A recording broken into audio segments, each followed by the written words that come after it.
everybody. Welcome back to Beyond the Veil Tarot and Astrology. My name is Candice Marie of Beyond the Veil. I hope you guys are doing well. I am so excited to be doing the horoscopes for August of 2022. This is going to be a life-changing month for many people. I want to really go in depth and let you guys know what you should be expecting for each and every one of the 12 signs. If you are looking for more of a general overview, you want to go back to my channel, check out my videos, and you'll see my August 2022 month ahead lecture. I'll go through all of the transits of August and talk about what it's going to be feeling like generally. This is more so going to be the horoscope interpretation. So as always, if you're new to my channel, do me a favor, drop me a line, say hello, let me know where you're coming in from, where you're viewing from, and also do consider hitting the subscription button below. Give me a thumbs up. Sharing is caring, guys. Thank you so much for the growth of the channel. It's literally happening because people are sharing videos and because we're having more interaction. So if you'd like to say hello, please do. I've also got memberships now on the channel, several different levels. If you guys would like to join my memberships to be able to better support the channel, there's 3 different levels to be able to get in on, one that really works for any budget.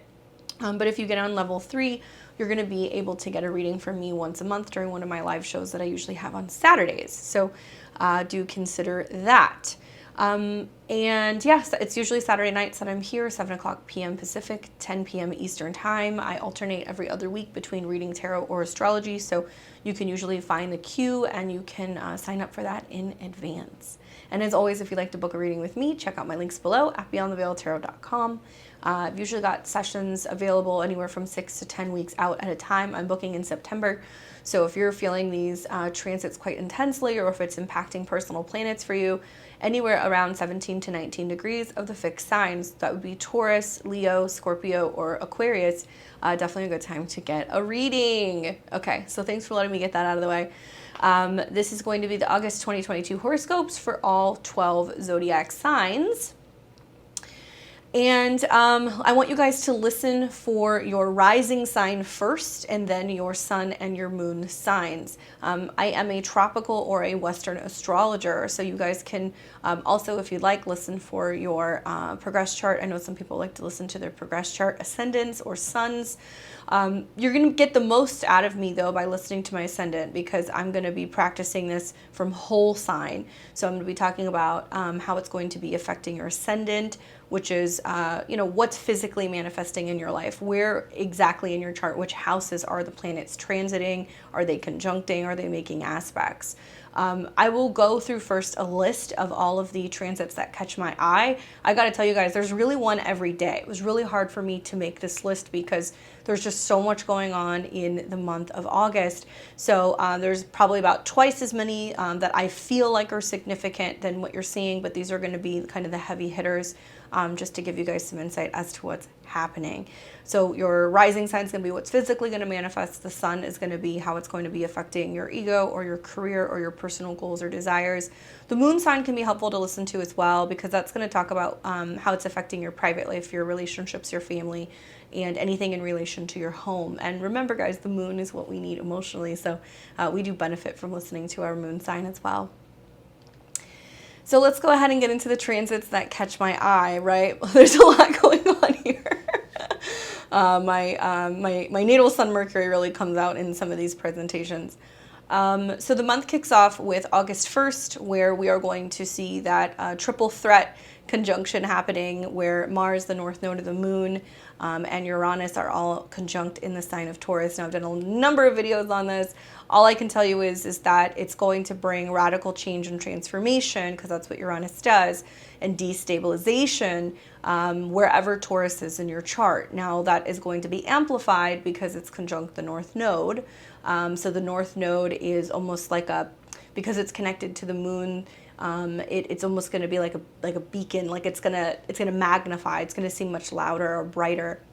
And then Mars, which is debilitated in the sign of Taurus, is also usually a little sluggish. It doesn't want to kind of move. It gets a little rigid.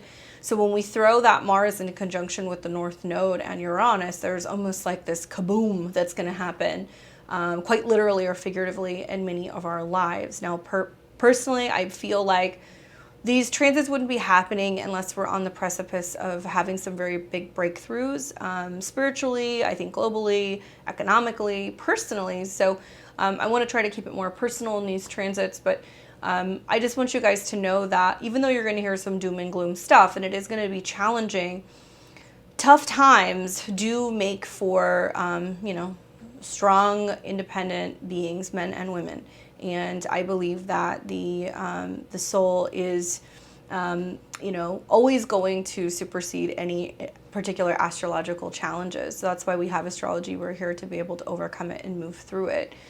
Yes, there are going to be signs that are going to be affected more so than others. This is going to be, like I said, that 17 to 19 degrees of the fixed sign. So sun, moon, and rising, right? So go back. You can look at some of my videos. I did a video last week talking about where it's going to happen. I'll remind you guys again here today. But we are going to feel that the most. Really, we've been feeling that since the end of July, and we're going to feel it all the way through about August 11th. And this conjunction is similar to an eclipse where it will get reactivated in several different transits. Uranus will station retrograde at 18 degrees. I think that's prominent. It's going to spend several months there between now and October at 18. We're also going to see that next year, actually no, this fall, we're going to have an eclipse that's going to be relatively close to that. There's going to be a 16-degree eclipse that will be in Taurus. And we are also going to be seeing that next year, Jupiter will go into the sign of Taurus before it retrogrades. Now, it won't fully conjunct that 18 degrees until spring of 2024. But basically what I'm getting at is that in so many ways, change needs to happen right now. And you can do this the easy way or you can do this the hard way, right? When we see that Uranus returns to this degree and it's squared by Saturn in the fall, we're going to feel the pressure of wanting to liberate wherever Taurus is in our chart. Once we get to next year and we see, the nodes move to square, Pluto in Aquarius, and Jupiter will be conjunct the North Node, we're going to realize there's some kind of growth in the Taurus area of our life. And inevitably, I think, in 2 years' time when Jupiter conjuncts that, we're going to realize that it was really beneficial for us to kind of get ahead of the curve.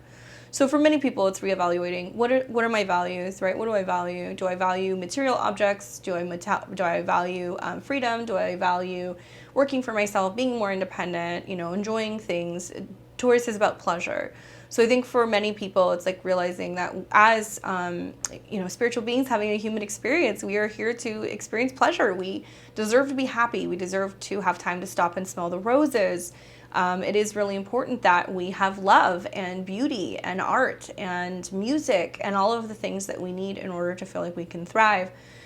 It's not limited to those things, but these are kind of the Venus things that come to mind. I also think about like money, financial freedom. I think about land, I think about food, and I think many people would really benefit by getting ahead of the curve and starting to learn how to live a more kind of self-sustainable lifestyle, even if that's just growing veggies on a windowsill, or if you want to go as far in the opposite direction as trying to be completely self-sustainable and living off of solar, whatever it is that you decide to do. I know everybody's kind of like in their own situation. People who are in urban environments, it's much more challenging to be able to do that. But inevitably, I do believe that's the direction that the future is going. So it would benefit all of us to learn more about that.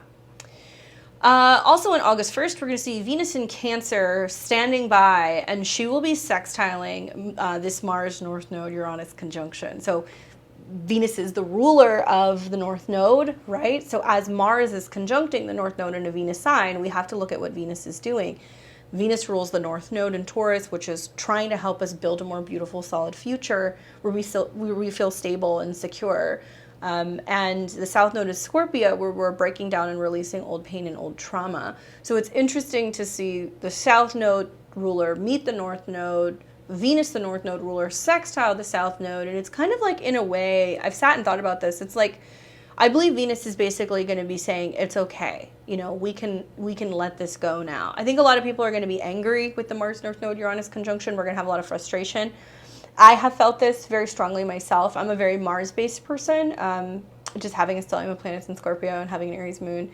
But I have found myself over the last week, whenever I get really stressed out, realizing that the only thing I really need to say to somebody is, hey, we're all going through this, please, I need peace. Let's remain peaceful. I need peace. Let's find a way to work through this stress, but I need peace. So be warriors for peace when you guys feel like that Mars energy creeping up, because it's going to be in the air. But Venus in Cancer, being more emotional, more sensitive, more watery, you know, more romantic, more maternal also. So I think that with that Venus sextile, Venus is standing by saying, you know, it's okay to get angry about things. It's okay to have pain. It's okay to have fear. It's okay to get worked up, but it's not okay to be disrespectful. And that there is a need to be able to stand up and almost protect the things that we love, whether that's family, whether that's our resources, our home, property, whatever. And I say these things because they're very like Taurus, Cancer kind of topics, you know? But I believe that, you know, thank God we have this sextile. So whatever Mars is breaking through, Venus is kind of like kissing the boo-boos, you know, and kind of like smoothing it all over. And it's definitely a really positive placement for Venus with such a really difficult, challenging aspect. So look for that sweetness to be coming from that sextile. And like I said, I'm going to let you guys know where these transits are taking place in your chart. So just hold tight. On the 7th of August, Venus in Cancer makes a trine to Neptune in Pisces. Dreamy, you know, very romantic, very whimsical, very healing, very therapeutic. Great for working with water, detoxes, purges, cleanses, anything of that nature. You know, I think that so much of these North Node Taurus things that are going on, whether you look at the conjunctions or the squares, it's about embodiment. And I think that the 7th can be like a day of like purge or healing or crying or releasing some kind of emotion. So I think that that's going to be felt very strongly by everyone.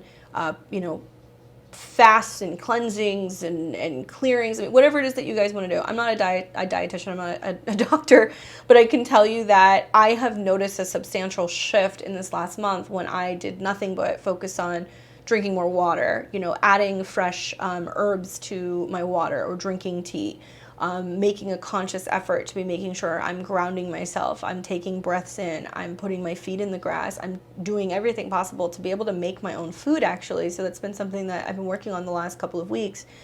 Literally just buying whole food ingredients and creating my meals and starting my day with, you know, juice that I know is not processed, I know has not been sitting in plastic. I get up, I chop everything up, I blend it, I strain it in a cheesecloth. I feel like I'm like Amish over here, you guys. But I've noticed that it has such a different effect on me, and it's very grounding. It's really positive to stay hydrated. And also just eating food that I feel like my body needs, and being more focused on eating whole foods and just knowing where stuff is coming from. So if you are somebody who's feeling kind of discombobulated with some of these energies, look at what you're eating, look at what you're putting in your body, right? Are you getting time out in nature? Are you getting 20 minutes out in the sun? Really common things that we need to be able to kind of thrive, but things that sometimes we forget about. So if you're finding that you're really over, you know, kind of worked or emotional on the 7th and you need to cleanse or you need to, you know, soak or take a bath, it could be a wonderful time to do that. Now, also on the 7th, we are going to see that Mars in Taurus, remember, Mars is debilitated in Taurus because it's in a Venus sign, so it does not like being there. Comes into a square with Saturn in Aquarius. So a lot of this is like the ricochets. Also, you'll see like a lot of ricochets where you're going to see things square Saturn, things oppose, you know, this and whatever in the fixed signs. Because it is building into a grand fixed cross as we go through Leo season. So a lot of things are affecting the other. And when we have a grand fixed cross, it's almost like it lights the chart up in 4 separate areas, and 4 separate areas affect one another. So it's almost kind of like, it reminds me of like playing like pinball. It goes like ding, ding, ding, ding, ding, and everything lights up. So you're going to notice that in the Taurus, Aquarius, and also Leo area of your life, there's going to be changes. The Scorpio as well, but we don't have any planets going through there unless the moon is going through there and you track the moon. All right, so Mars square Saturn. Mars wants to put the foot on the gas pedal. It wants to go somewhere. It is all about passion and drive and desire. And Saturn says, like Gandalf, thou shall not pass. So it's a speed check. It's a speed bump. It's a delay. I've seen Mars square Saturn where people literally get speeding tickets, or I've seen people who are moving too quickly and they get into a car accident. Guys, when we see Mars square Saturn, Mars conjunct Uranus, Uranus square, you know, Saturn, which is all kind of starting to kind of come together this month, we see accidents, right? We see people say things that come out of their mouth unexpectedly that hurt other people's feelings, and it ends up kind of affecting relationships. We see people who are driving too fast down a street and then get T-boned. I see people who are not paying attention and they're rushing and they trip on something and they break an arm. These things can happen because Saturn literally can deal with bones. So things that are crushing, things that are penetrating, and Mars can also be heat. So it's like kind of like an all-encompassing thing for the month of August. Slow down, take your time, do not rush.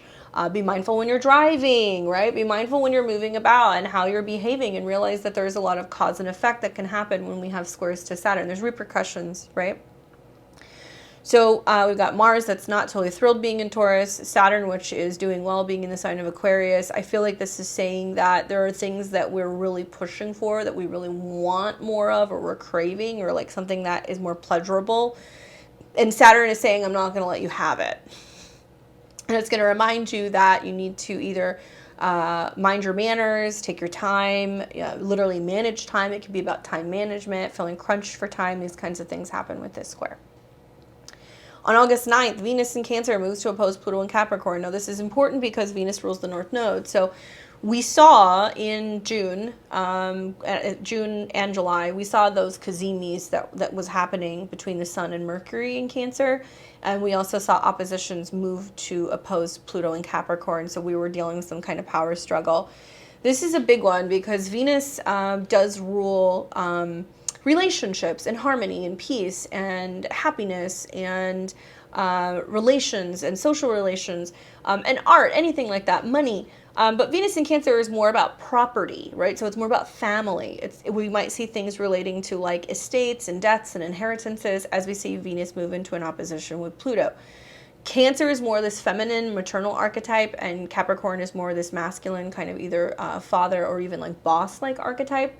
So I could see these oppositions being things revolving around certain powers in our life telling us what we can and cannot enjoy, or can or cannot have an indulgence in. So we might find out that, there's going to be higher taxes. There's going to be more challenges revolving around obtaining real estate. There's going to be themes revolving around people feeling like they're not given enough freedom when it comes to being able to feel safe and enjoy just kind of like their home space.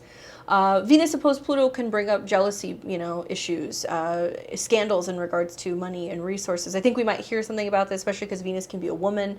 I'm anticipating like Venus opposed Pluto can be some like woman in politics, or some woman that ends up becoming like kind of headlines for, some dangerous situation that she's in, or perhaps even some really scandalous thing involving like money and maybe even like purchases and investments or things of that nature. So I'm not going to speculate who this might be. I have a feeling I know who this is going to be. Just a lot of eyes on Nancy Pelosi right now, which is her, going over to Taiwan and the tension with China, and also just the stuff that's come up in the news recently the last month about whether or not her husband was involved in getting any insight into stock trades, because he made some big stock trades with NVIDIA right before there was legislation that was going to be passed in regards to that. So that's very kind of like Venus-Pluto, especially Pluto and Capricorn.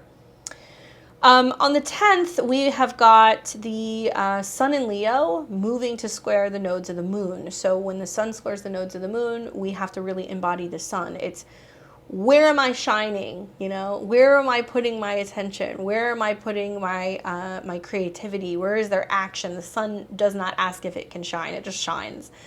So I want you guys to pay attention to the 10th, because it's really kind of saying like there is some need to highlight this part of your chart. So then you have to look to Leo. It's like a crossword puzzle all month long. Sorry, guys. You got to look to Leo, and you got to see what is going on in that area of your life.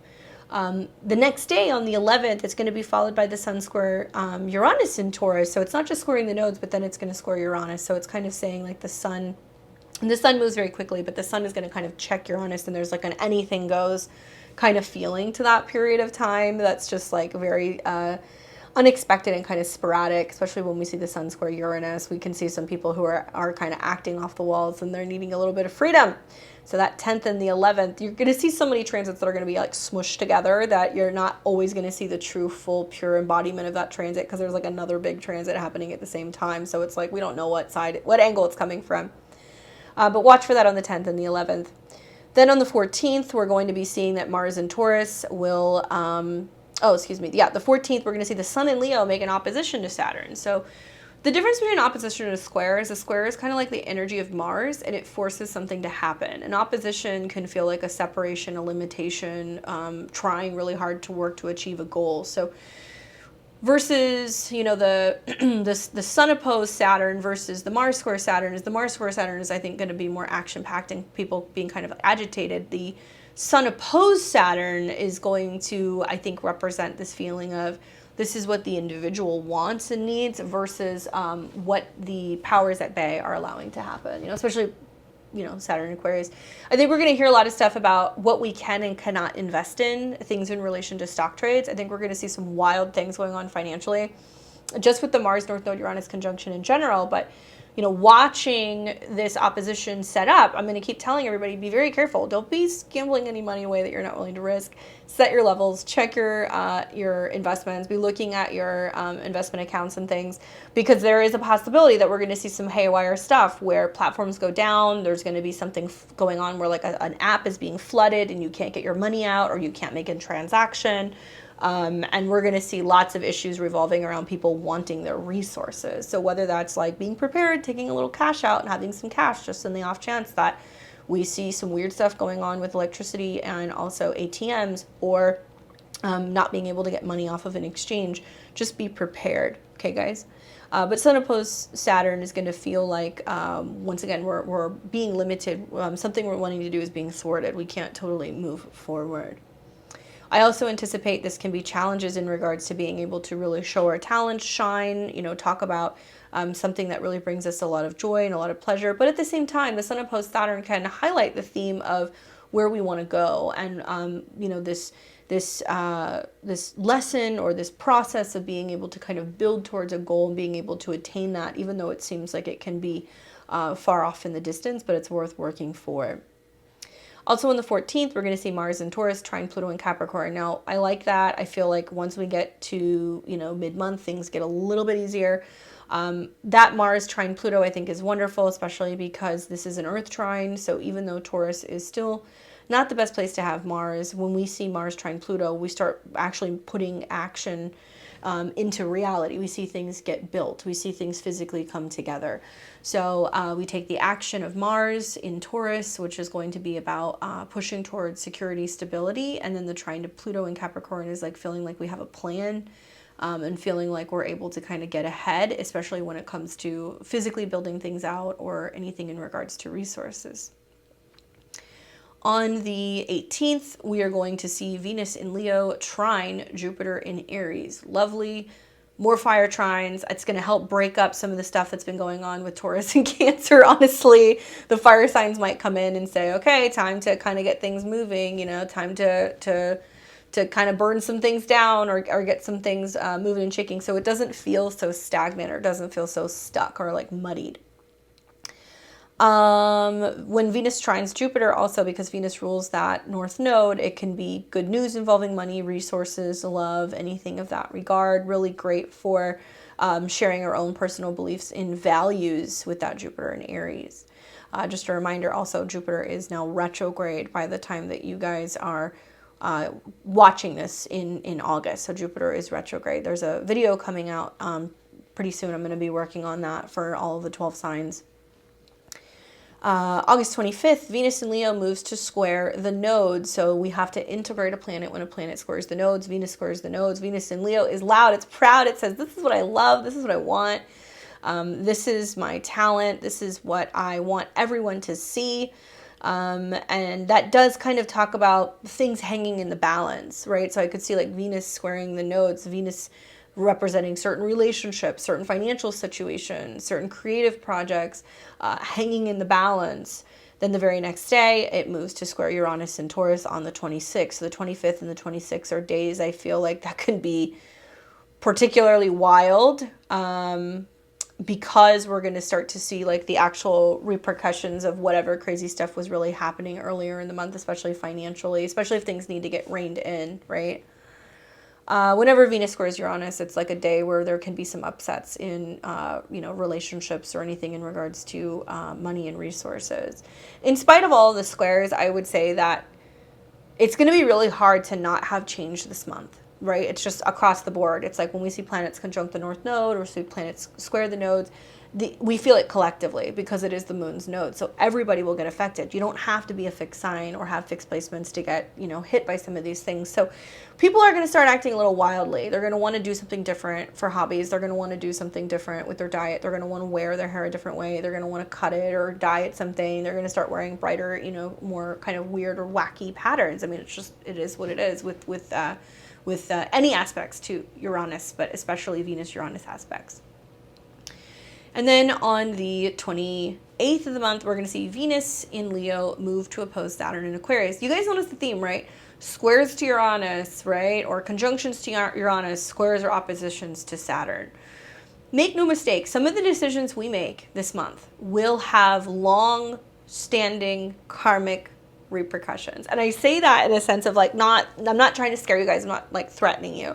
I'm just saying that as planets are conjuncting the nodes and then they come into oppositions or squares with Saturn, we're going to find that we're going to be like, oh my God, I bet the house at the casino and now how do I pay my bills? Or there can be situations where we're like, oh my God, I moved across country and started a new job and decided to, start a new life. And there might be this reckoning that kind of happens for many people as a result of some of the impulsive things that they feel like doing because of the transit. So, try to ease your way into it. Really, really support your physical body and your nervous system and anything that you can do to ground out, whether that's, like I said, being out in nature, getting a massage, doing things that are more kind of stable, practical routines that's going to ground you, like cooking, gardening, painting, anything that's going to bring your attention back to your body is just really, really important.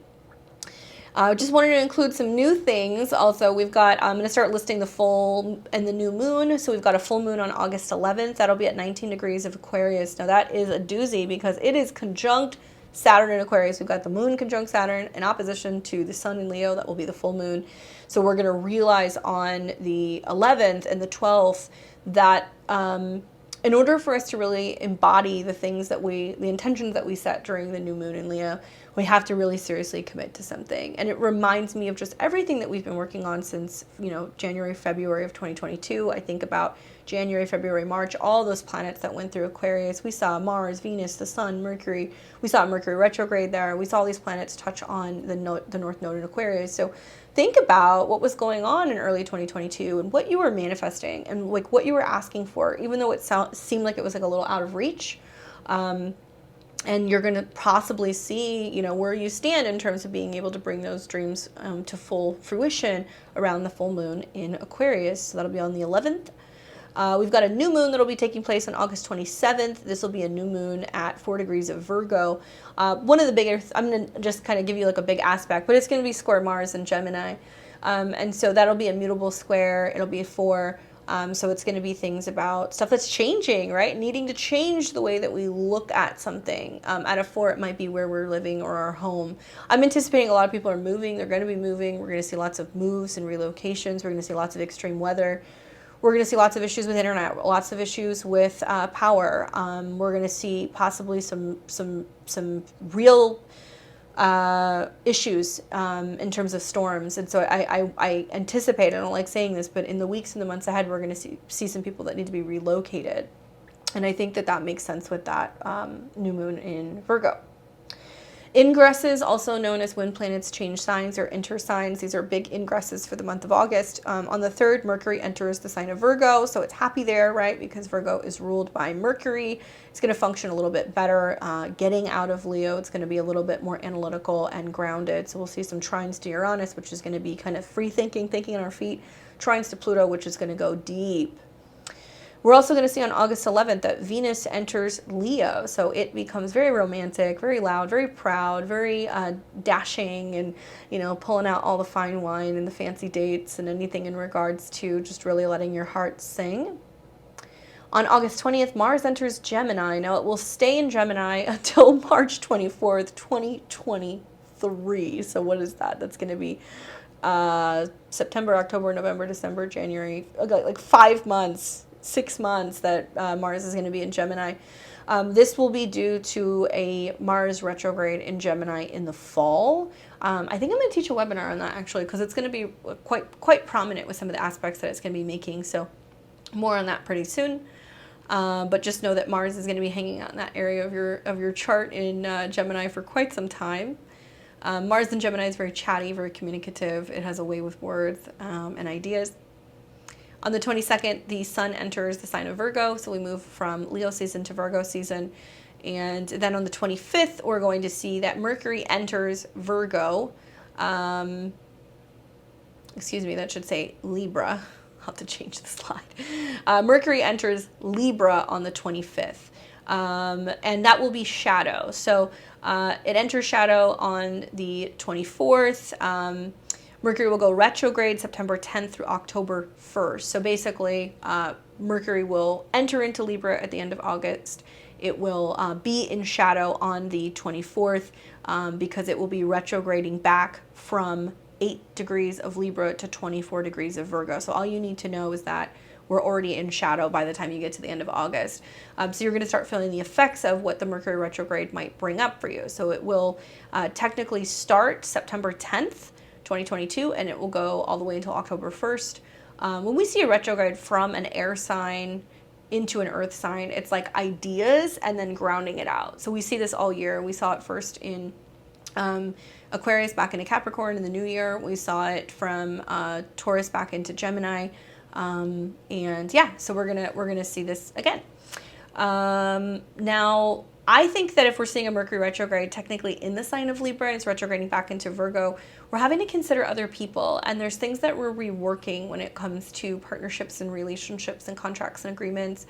That can also suggest that with the opposition that we're going to see to Jupiter, there's going to be lots changing in regards to law, legality, and the justice system. So I think we're going to hear more about that in the fall. So, all right, guys, that's pretty much everything for the transits that catch my eye. Like I said, check out my August month ahead. I'll go into all of the transits in depth, but these are the ones that I'm going to touch on for everyone. So I'm going to need my coffee today to be able to get into this. All right, so let's go ahead and get into Aries and Aries rising. So let's go ahead and take a look at what you've got going on for the month ahead. So let's go ahead and start off here first on the 1st of August, where you're going to have the Mars North Node Uranus conjunction happening in the sign of Taurus. Now this is important because Mars rules your chart because you're an Aries or an Aries rising. This is happening in your second house of money and resources, and there is a conjunction to the ruler of your 11th. So you're starting to reevaluate friendships, relationships. There can be themes revolving around give and take in relationships, how much you're putting in versus what you're getting. There can be squabbles and conflicts in regards to also money and friendships. That's something else that you want to watch for as well. Now, we are going to be seeing that there will be squares happening between your second house Taurus and also Saturn and also the Sun and other planets that are going to go through Leo. So that tells me that there is this need to be focusing less on friendships in some capacities, more on developing your own resources, becoming more self-sustainable, developing your own talents, working with your hands, and something that makes you happy. So there may be like this back and forth give and take happening all month long, and reevaluating who's really your friend and like who's on your team. On the 1st, we're also going to see that there will be a sextile happening between these conjunctions and also Venus, which is in Cancer, in your 4th house. So this is telling me that whatever you're focusing on building and developing, you're like, I'm looking out for me. I'm looking out for my wallet, my resources, my money, my family, my land, like anything in regards to just you and your partner if you are in a partnership, because it is involving Venus, which is the ruler of your 7th and your 2nd. So it could be that you're reevaluating relationships and just like who brings substance into your life and like who's really respecting the fact that you might be more focused on your family or your inner world right now. On the 7th, we're going to see Venus in Cancer come into a trine with Neptune in Pisces. So we've got this really beautiful water trine happening to from Venus in your 4th house to Neptune in your 12th. And it makes me feel like There can be a lot of peace and harmony in the family. There can be a great environment, good food, music, a lot of opportunity for rest and reflection. There's a lot of healing that's going on as well. Trines are positive, harmonious energy, and to me it feels like very divine and inspirational and almost like psychic or intuitive. So also just a really positive day for just like checking in, you know, reading your tarot cards, getting a reading, anything like that. You might get some unexpected support out of nowhere spiritually or from a partnership or a relationship as well, because Venus can be coming in through the family and it can be giving you some kind of support. Then on the 9th of the month, we are going to see that Mars in Taurus is going to be coming into a square with, coming into a square with Saturn in Aquarius. So we've got your chart ruler squaring Saturn. So that's a hard square. That pretty much tells me that there is some kind of challenge that's brewing in regards to, I think, a friendship. It might be somebody that you've been friends with for some time. It may also be a time where you're really feeling like you need to assert yourself more in a group setting, or that you're really focusing on what your goals are when it comes to your resources and developing talents. All month long, be careful with, like I said, friends and money. This can also be like taking advice from friends or people online in regards to investments. You will see that there is an energy all month long revolving around taking risks with buying or investing or spending money, and it can kind of come back to bite you in the ass a little bit because you'll be seeing squares that are going to be happening to Saturn. So you might get a stock tip or something, or somebody says, oh, buy this, you know, crypto coin or whatever, and then you buy it and then it goes flat, and then you're like, why did you tell me that? There could be some conflict there. So just be careful with anything in regards to investments in general, but just also whose advice you buy. Then on the 10th, we're going to see the sun in Leo. Excuse me, I'm skipping something, hold on. Then on the 9th, we're going to see Venus in Cancer come into an opposition with Pluto. So that's that heavy opposition that's happening here, right there. So Venus rules relationships and resources for you. Pluto rules power and regeneration and anything in regards to control. And I'm wondering if there's like a bit of a family squabble, you know, a little bit of a power struggle in regards to resources, money owed, inheritances, what's coming to you, taxes, property, and yeah, it's a challenging one. I feel like because the 10th house also is about your career, it could be feeling like a partner's going through a bit of conflict revolving around responsibilities at work versus like home responsibilities, and like that just kind of being a little stressful. I think it's going to be more stressful for your partners and also like their resources, or maybe they're kind of saying they need more support or they need help. That's one way that I would look at it. Watch for intensity with women in the family as well. That can definitely be something that's kind of brewing there. Okay, so now we have got the sun in Leo, and that's coming into a square with the nodes of the moon. That's going to be happening on the 10th. So we've got the sun over here, and it's forming the square to the north and the south node. Children might be a huge topic, pregnancy, anything in regards to feeling like you need to focus on your own happiness, your own joy, your own business, your own creativity, your own hobbies, right? And so this is quite complex because we're going to see the sun oppose Saturn, which means limitations, kind of setbacks from joy or like responsibility. You might feel more responsibility. And then we're going to see the sun square the nodes, which means that there's a need to really go deeper into your true happiness and your true talents in the 5th house. And then it's also going to square off with Uranus. So that's telling me it's like anything goes. A lot of what I was saying in the general really applies to you, but like I said, planets are going to ricochet all over each other. And in an Aries rising chart, because most of the action is actually taking place in the 5th, which is like stocks, speculative stuff, taking risks, it can be saying that like there can be big risk and big reward, but don't risk anything that you're not willing to lose. And be careful, like I said, with whose advice you buy. Now, there can be some stuff coming up in regards to money owed, needing to invest things, talking to a friend about getting the money back so you can expand something. There's something like that that's kind of like in the air, and I would just say you can avoid all that by being careful with who you're sharing money and resources with, and not lending anything out or spending anything that you're not willing to lose, basically.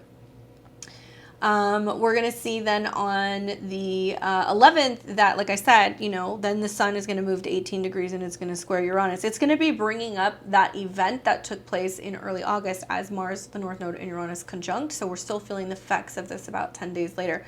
Kind of financial in this chart. It's also kind of relating to children or relating to somebody that you're dating, and like kind of going like, wow, you know, like, where does my value come from? Where does my self-esteem come from? Like, learning not to put that in other people. Like, other people aren't responsible for your happiness. You're responsible for your own happiness. And you're going to realize that the more that you're building and investing in yourself, the easier this is going to be, and that you're not going to be seeking the recognition from others or the approval from others, right? And you're going to be a lot happier in the process. You're going to feel more creative as well. And you're going to develop things and talents that you really need to develop that might be outside of certain groups that you've been working with. On the 14th, then the sun comes into that opposition with Saturn, okay? And that tells me that there's this feeling of like, in order for me to be happy, I need to make a sacrifice. I need to cut something off. And you might start thinking about, well, is it easier for me to work for myself than to be working for other people? And should I possibly be launching a hobby? And like, could I go and do this on my own? Like, do I really have to be a part of like a hive collective with all those oppositions to Saturn? It could also mean that there's like a little bit of a squabble with a lover or with a child, or not really seeing eye to eye with a friend. That's the other way that that could play out. Then on the 14th, we are going to see Mars move into a trine with Pluto. So Mars is your chart ruler. There's some powering up. You see a lot of opportunity to make money, to get on top, to have the ability to spend more, to have more control when it comes to your career. So there can be like a rise that's happening in your pay or your salary in some way.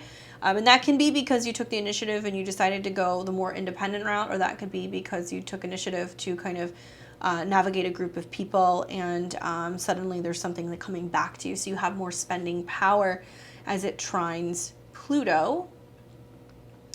Earth trines always produce physical changes for you. I see positive things with work and money.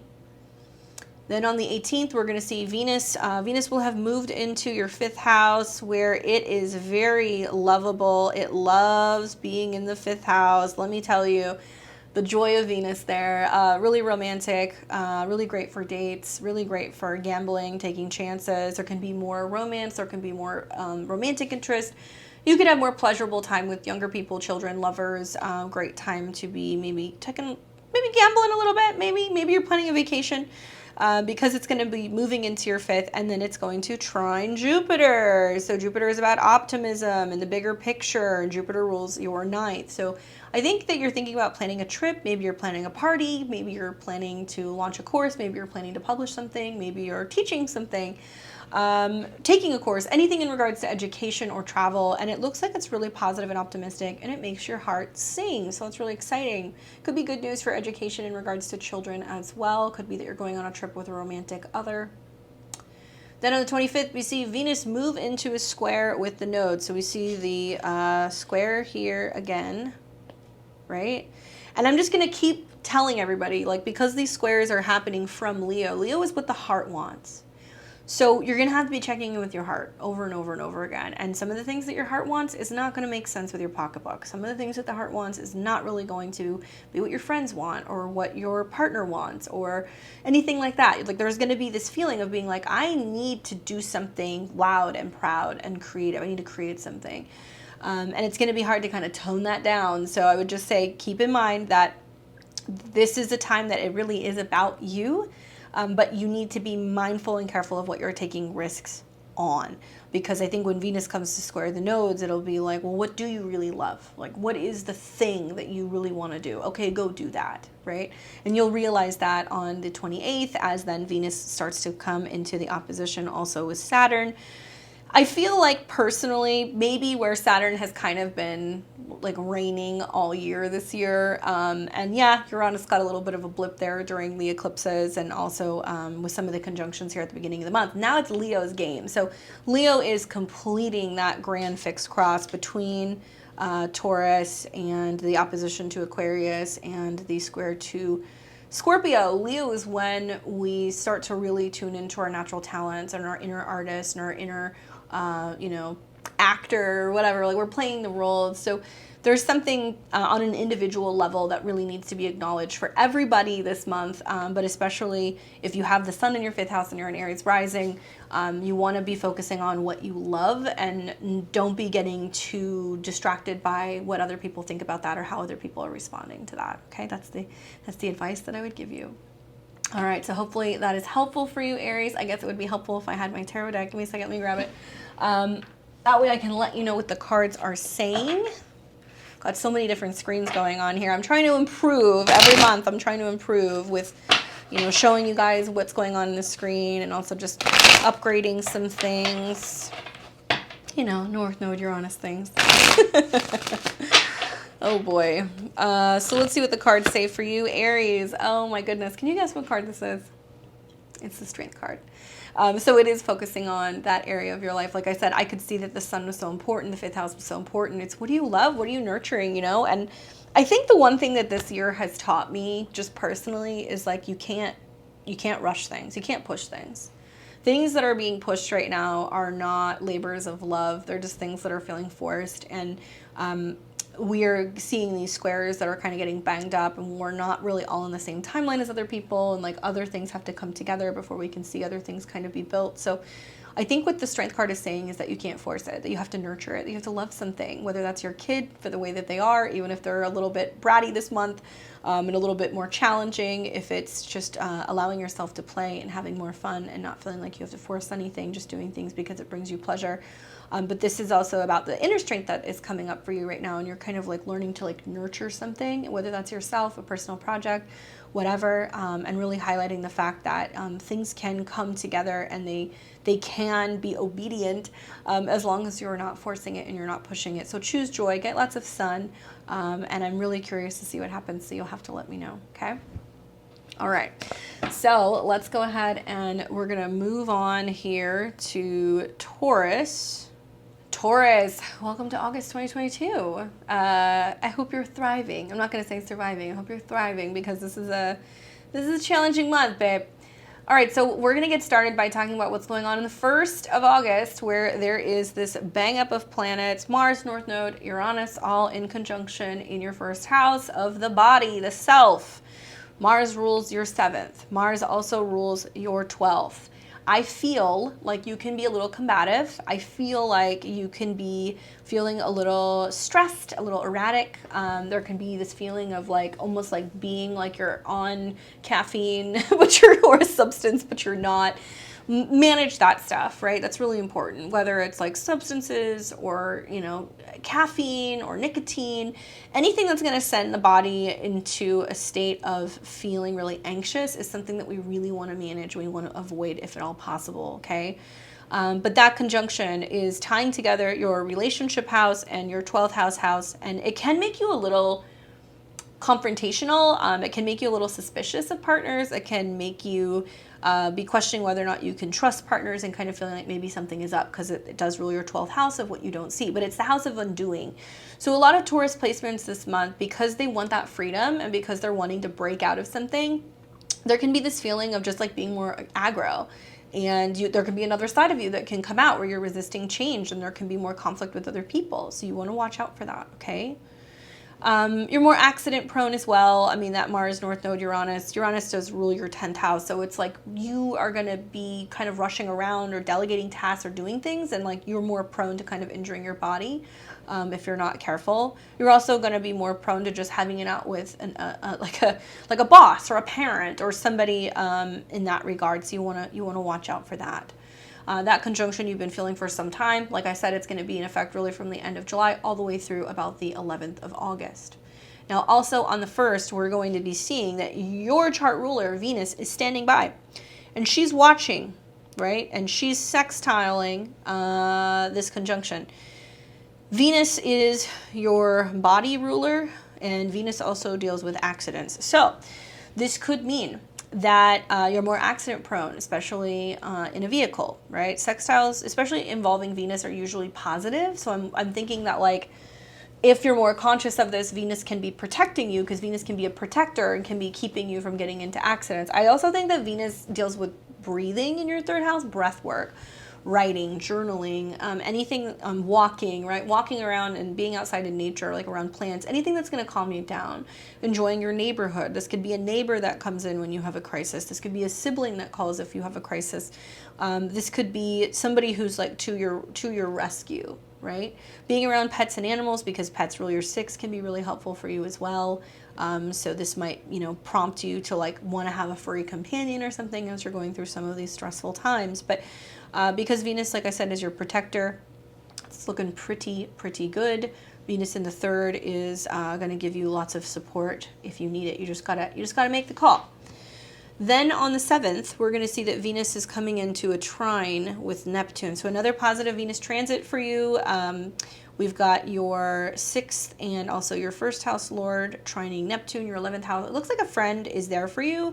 And they're there to talk to you. They're there to help you. They're there to spend some time with you. They want to listen. They might be a really good listener, and they might have like a lot of like intuitive or like kind of spiritual or like psychological insight, because that's what Neptune can bring. So when in doubt, call a friend on the 7th when you're going through that challenging time, especially because that is the day that Mars, okay, ruler of the 7th, is going to start coming into a square with Saturn. So it tells me that likely the frustration is going to be coming from parenting responsibilities. It's going to be coming from work responsibilities, having too much going on at work, and you're like, I don't know what to do. I need to call somebody. This is just, I'm going to lose my mind. And I would say you want to watch out for like not up and quitting a job, getting into it with a boss, having it out with a parent.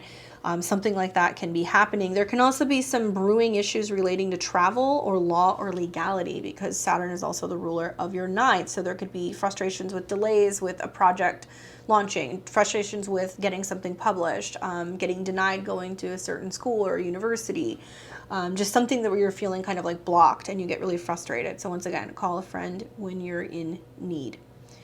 Then on the 9th, we have Venus in Cancer move into the opposition with Pluto. Now this is important because Venus is your chart ruler. Venus rules the North Node. And Pluto is the ruler of your 7th. So I'm speculating there could be talk about a separation. There could be talk about a professional separation, or needing to talk to somebody legally to help you with the separation, because it rules your 7th and also your 6th. You do have the South Node going through your 8th house, so that's not unexpected, right? Like eclipses there. I'm not saying everybody will experience that, but strong relationships will make it through transits. That's just the way that it goes. But having South Node eclipses in your 7th, watching the sun coming into a square with your ascendant and your descendant, and the nodes and the oppositions to Saturn, do make me feel like there is challenging things on the home front, challenging things emotionally, which could separate you from a partner. Now, it could be geographically, where there's something else going on and you got to travel and you can't be around your partner. But being that Venus rules your chart and it's in opposition to Pluto, you could get wind that somebody is like actually wanting to separate from you, or separating their ideas, or no longer wanting to study with you, or something like that can happen. That can also be that you just feel like there's like a loss of a partnership or somebody who is supporting in your life in general with that. I hate to say that, but that's likely what's going to happen. On the 10th, then we are going to see that the sun in Leo right here moves to square the nodes. So the sun is what action is taking place in the home base. You know, do you have like a rift with a partner, and is the partner saying that they're moving out? Or is there a family member saying that they're moving in, and then a partner may not be totally wild about that, because it does ricochet and it does bounce off of the north and the south node. So I would say pay attention to what's happening this day. There's a lot of action going on in the next month, just in your home base in general, with Venus going into that sign and all the squares that are going to happen to your 1st house and your 7th. It's going to be harder to partner with other people in terms of what's going on with the home. And on the flip side, it can also be that there's just challenges in regards to your responsibilities and a partner's responsibilities, or a partner's family. That's another way that can kind of that can come about for you as well. But lots of action taking place around the 10th. So I'm wondering, are you deciding on moving? Is there something that you're changing in the home? Are you having like a father figure, or like a male family member that's like visiting, that's creating some strife in some way, maybe? On the 14th, we're going to see, I take that back. On the 11th, just so you guys know, right after the 10th, then the sun is going to come into a square with Uranus. So that does tell me likely you're not liking whatever's going on and you want more control of what's going on in your home. Okay, so then on the 14th, we're going to see the sun move to oppose Saturn.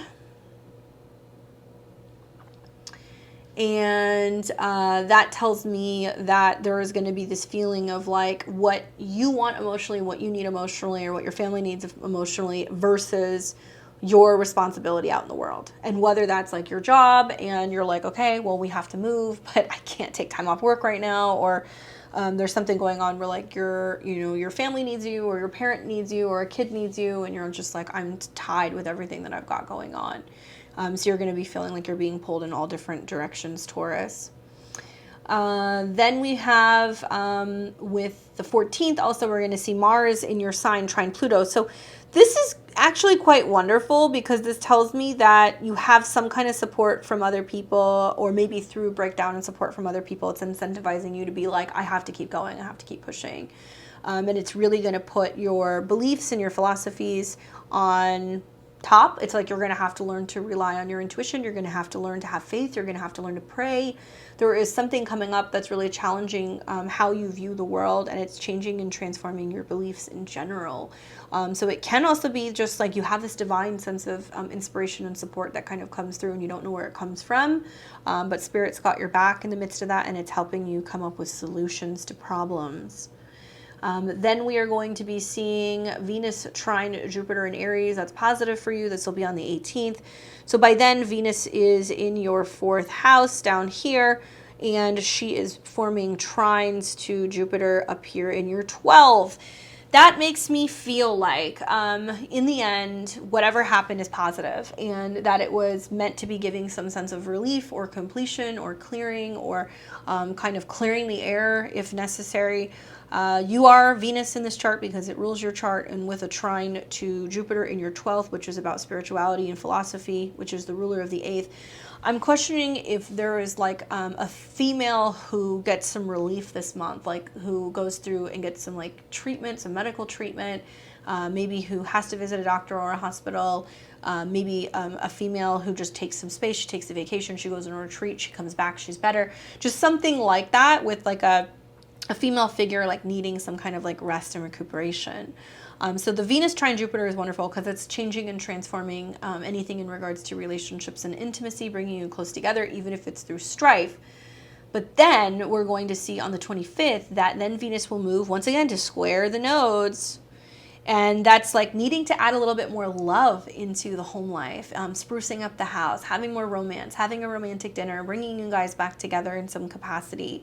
And then she is going to come into a square with Uranus, which is you. So you're responding differently to allowing somebody to have a little bit more of an active role in the relationship, or maybe making some changes in the domestic sphere, how you respond to that.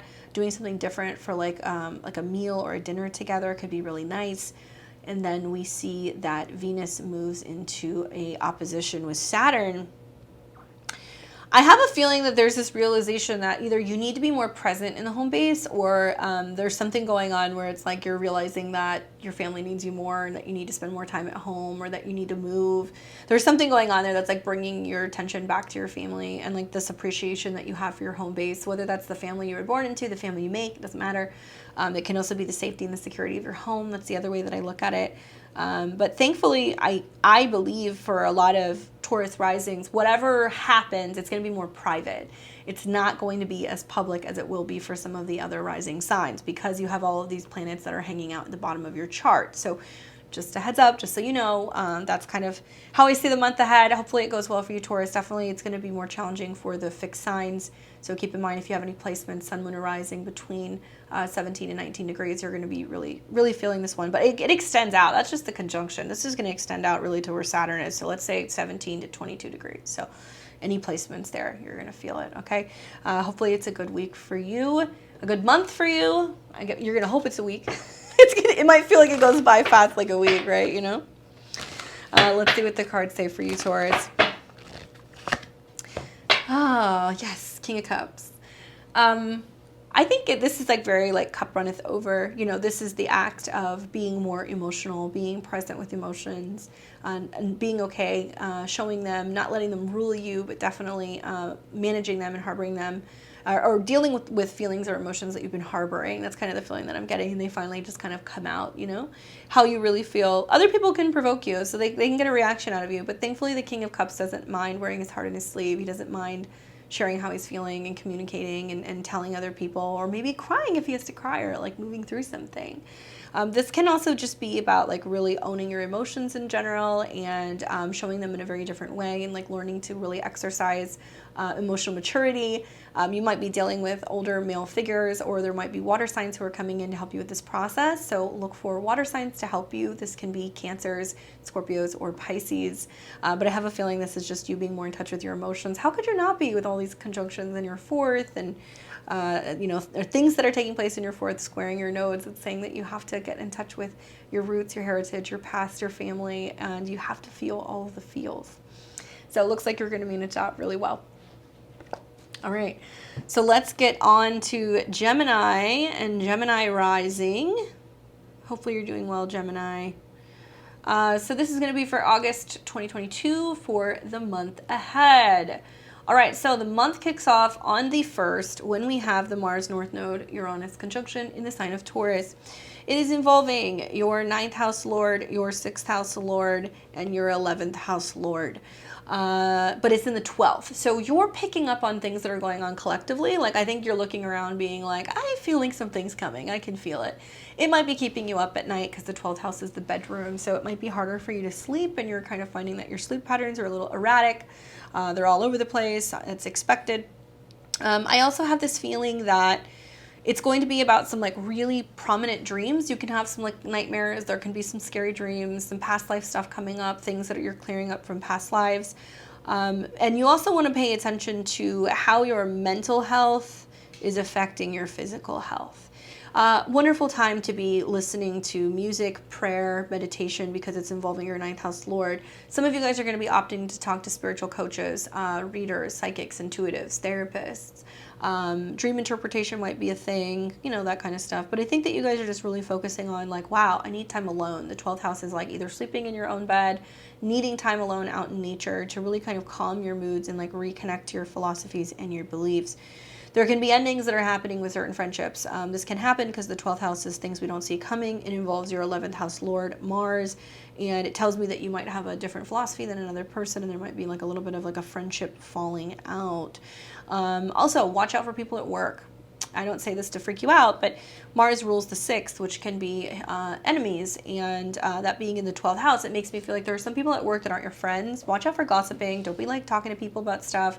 Be careful what you're sharing in terms of information. Not everybody is your friend this month. I hate to say that, but there are some things that are going to be unveiled, and what may be unveiled is that there is a coworker who has been a little bit of a stinker. What might be unveiled is that they're letting go of some staff, that they're making changes in offices, that people are moving around, that there's going to be some cutbacks or things that are happening. And what can also be unveiled is unexpected things in regards to health and illness. So you want to be mindful of that as well. On the 1st, we're also going to see that Venus will be in Cancer and standing by, sextiling this conjunction. So sextiles are positive. I see this as, because Venus rules your 12th house, it also rules your 5th house, that in your mind you're like, I'm already thinking about a second way of making income. I've got something in the back of my mind that I'm wanting to do anyway. So if there is some turbulence or anything going on in the resource department, you know, I'm already kind of ahead of the game and I'm thinking about it. Venus in the 2nd is going to make sure you have food, you have resources, you have stability. It's also about finding that the most secure thing or the most valuable thing that you can have is your faith. Because it is the ruler of the 12th house. You might hide a little food away. You might stock up a pantry. There might be something like that you do, and you're like, okay, in the off chance that things get weird, you know, I'm prepared. I could see that being the case as well. Then we have on the 7th, Venus is then going to form a trine from your 2nd house to Neptune in your 10th. Wowzers, great opportunity for more money, more resources. Maybe the money comes through. Maybe you end up going from hearing that there are some challenges to like that your position is secure. I think Venus in the 2nd house, trine Neptune in the 10th is really strong because it's building off of the vision that you have for your career. So whether it's like the job that you're in or something that you're building, it is saying that, like, you know, money can come from your vision and what you're actually putting together and what you're creating. So that's really wonderful. I like it a lot. Then on The 7th, we are going to see Mars start forming a square with Saturn. If you're hoping to travel, it's not looking so hot for Gemini risings. I could see that there's challenges in completing travel trips, hiccups in trips, you know, things that are getting delayed because of the Mars square Saturn. Friends that are telling you, hey, I know we were supposed to go away together, I can't make it, blah, blah, blah. This is what's going on in my life. I'm having a difficult time. I could also see that this is because of unexpected health challenges or challenges relating to pets, that it's creating some delays or issues with being able to travel, take a course, teach something, apply for a program.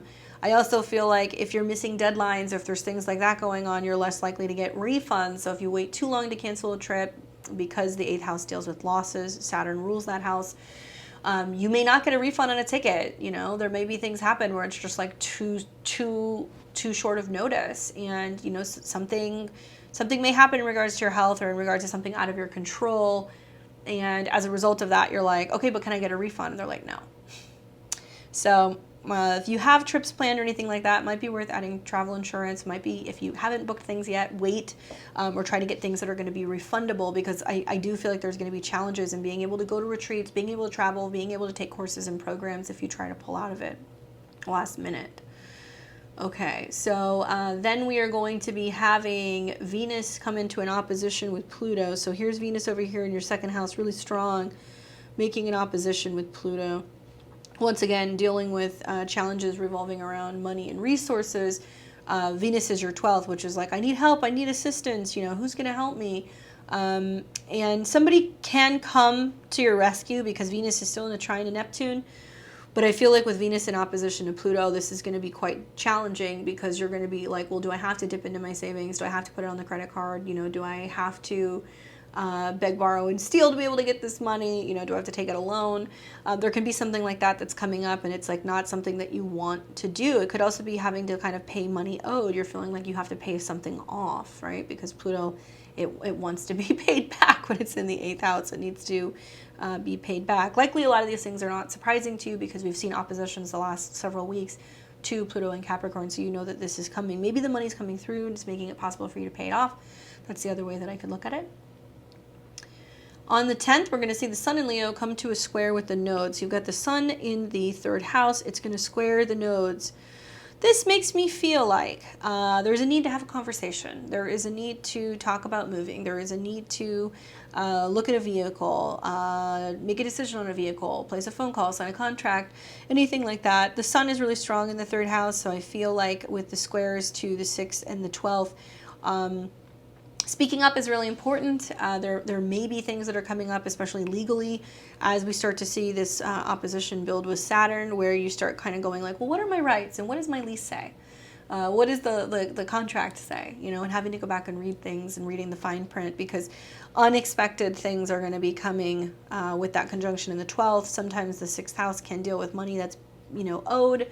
So I'm wondering, like, if you're in a situation where you're behind on rent, or a mortgage or a car payment, there could be some things that are coming up that you're like out of the blue, like not expecting that, like suddenly, you know, you have to pay something or you're having to move. So obviously stressful topics, I understand, but I'm just letting you know that it's really important to read the documents, know what you signed, and know your rights. Now, here's the interesting thing, is that after the Sun comes out of the square with the nodes, it'll also square Uranus, which is the ruler of the night. So that's why I say your rights, but there can also be like a legality aspect where talking to an attorney or somebody like that can be really helpful. That's kind of the feeling that I'm getting. Somebody who can give you really good advice and they can help you through that process. Then we're going to see that the Sun will come into the opposition with Saturn. So it tells me like somebody is going to tell you what you can or cannot do, or they'll help you, but this is what it's going to cost, or you can take the program, but you're going to have to pay for it. Somebody who's going to guide you, but it's going to cost something. There's going to have to be something that's going to be in exchange. And Sun opposed Saturn always presents us with situations where we have to overcome something. It's a hurdle. To me, the 3rd house is more about like communication and like things that are more basic versus things that are bigger. So it's like, okay, do we need to get something? Do we need to get a car just to get us through until we buy something new next year, right? Do we move into a space that's temporary for 6 months until we figure out where we want to buy a home? These are the kind of things that can happen. But the 3rd house is short distance travel, ninth house is long distance. So something about making sacrifices right now before you can make the bigger changes down the road. And it might involve education, or it might involve movement of some kind. Challenging conversations with neighbors, sometimes schoolmates, friends, but also siblings. So watch for that as well. All right, so then we are going to see Mars in Taurus is going to come into a trine with Pluto. So we've got Mars still hanging out in Taurus.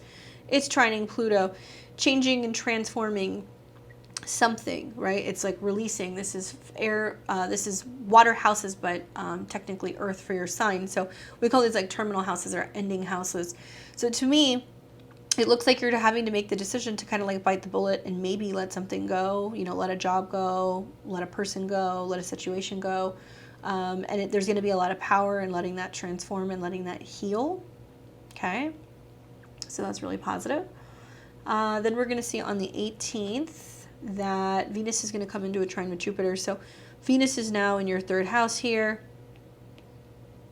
And Venus is going to be trining, excuse me, Jupiter in your 11th house. So a friend comes to you in need, or a friend is there to support you if you're in need. Sorry, guys. And can offer you something, can offer you some kind of support, can offer you some kind of guidance, some help. They'll give you like a pep talk, something like that. A neighbor can help, something of that nature. Jupiter is about support though, because it rules the 7th. So if you need a car, somebody's going to be like, hey, we can loan you one. If you need to move, somebody's like, hey, I might know somebody that's got a place that's renting. I got a friend, let me connect you. So you're going to realize like, oh, there's something positive that's going to come from this that's going to help me kind of move through this. Great communication, great day to plan some kind of travel, great time to communicate with partnerships of all kinds. If you're traveling, you might meet someone. That's something else that I kind of feel. And you might be able to communicate deeply with a partner while on the road. Then on the 25th of August, we're going to see Venus come into a square with the nodes. So Venus is down here, squaring the nodes, needing to integrate something about communicating about your own personal values and your beliefs about money and creativity. So it might be that you're embarking on like writing something, putting something together, like filming something, talking to somebody about your dreams, your visions. And then Venus is going to come into an opposition with Saturn, and you're going to go, yeah, but how do we fund it? How do we pay for it? You know, this is my dream project. This is my dream neighborhood. This is my dream car. And you're realizing that you need the support of other people. But I think with Venus coming into an opposition with Saturn, you're kind of going like, I'm not ready yet. I'm still in manifestation mode. I'm still trying to figure out how to get ahead. So there's a lot of financial stuff that's kind of going on for Gemini, and things relating to either self-esteem, like that's the other way that I can look at it, and like really believing that you can do the things that you're hoping to do and create the things that you're hoping to create. Venus making an opposition to Saturn for everybody is going to be challenging because we're going to feel like we're being limited in some way. So there can be money fears that come up, you know, throughout the month. There can be things that come up that trigger you, questioning whether or not you're going to be able to feel supported.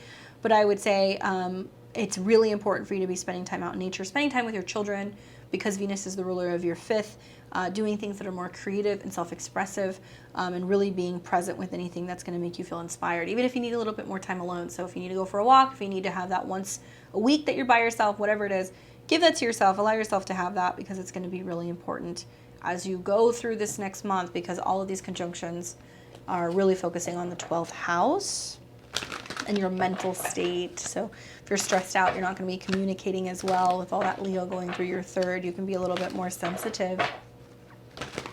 All right, so let's see what the cards have to say for you. Gemini, 3 of Cups, good times. I'm 3rd house, right? So it's like things might be challenging, but is it time to like have a sibling come over and make a meal and hang out and play, you know, with the kids? Is it time for you to sit down and, you know, really focus on playing board games or anything that's going to be about just enjoying yourself more, being able to have pleasurable communication? You know, this is a card that's about having a good time, coming together with other people, celebrating, you know, letting a load off.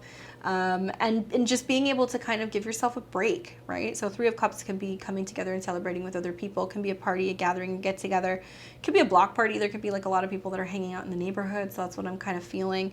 And just having more time to be able to enjoy yourself and communicating with others in the midst of what's kind of going on in the world. Other people are going to be kind of spazzing out, and I think you're going to kind of retreat a little bit and be like, I don't want to get involved in that. So it looks like the time that you do have with other people is going to be enjoyable, and it's going to go well. All right. So this brings us to Cancer and Cancer rising. Cancer, how's it going? So this is going to be for the horoscope for the month of August 2022. We are going to start off first with August 1st, where we see this Mars North Node Uranus conjunction. It is highlighting your 5th house Lord, your 10th house Lord, your 8th house Lord in the 11th. So the action is taking place with friends, in the area of your friends, your hopes, your dreams, your wishes, people who you collaborate with, right? So, you know, your community, 11th house. Because it is involving your 8th house and also your 5th house, there's something changing and transforming about your relationship with friends and also whoever you're involved with romantically. So I've seen this play out a number of different ways. One is it could be if you have fallen out from certain friendships and had falling outs because you've been in a relationship with somebody and then the relationship's breaking down, there can be like this rekindling and trying to reconnect with friends. I've also seen it materialize as just having a lot of conflict with friends, realizing there's certain people you don't want to be friends with anymore. It's not making you happy. There can be a sense of being some kind of confusion because there can be some like friends with benefits things going on here, big question mark, because the 8th house is intimacy and Uranus rules your 8th house. You've got Mars and Uranus coming into conjunction. You may find out that somebody that you're seeing is also seeing a friend. You may find out that two friends that you never thought would ever get together are seeing each other.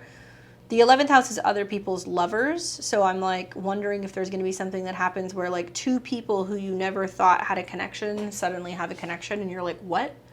There can be squabbles with friends, arguments, you know, not getting along well, things like that. And one person can seem like they're a little bit more domineering because it rules your 10th house. It could also be somebody that you work with and that, or that you have worked with and that you were friends, but then things got kind of sticky because either a romantic relationship got in the way or there was some conflict over money and money owed, money that somebody borrowed and they didn't pay back, you know, something that somebody was doing with money, something like that. So that's what I'm kind of seeing. Watch for those conflicts.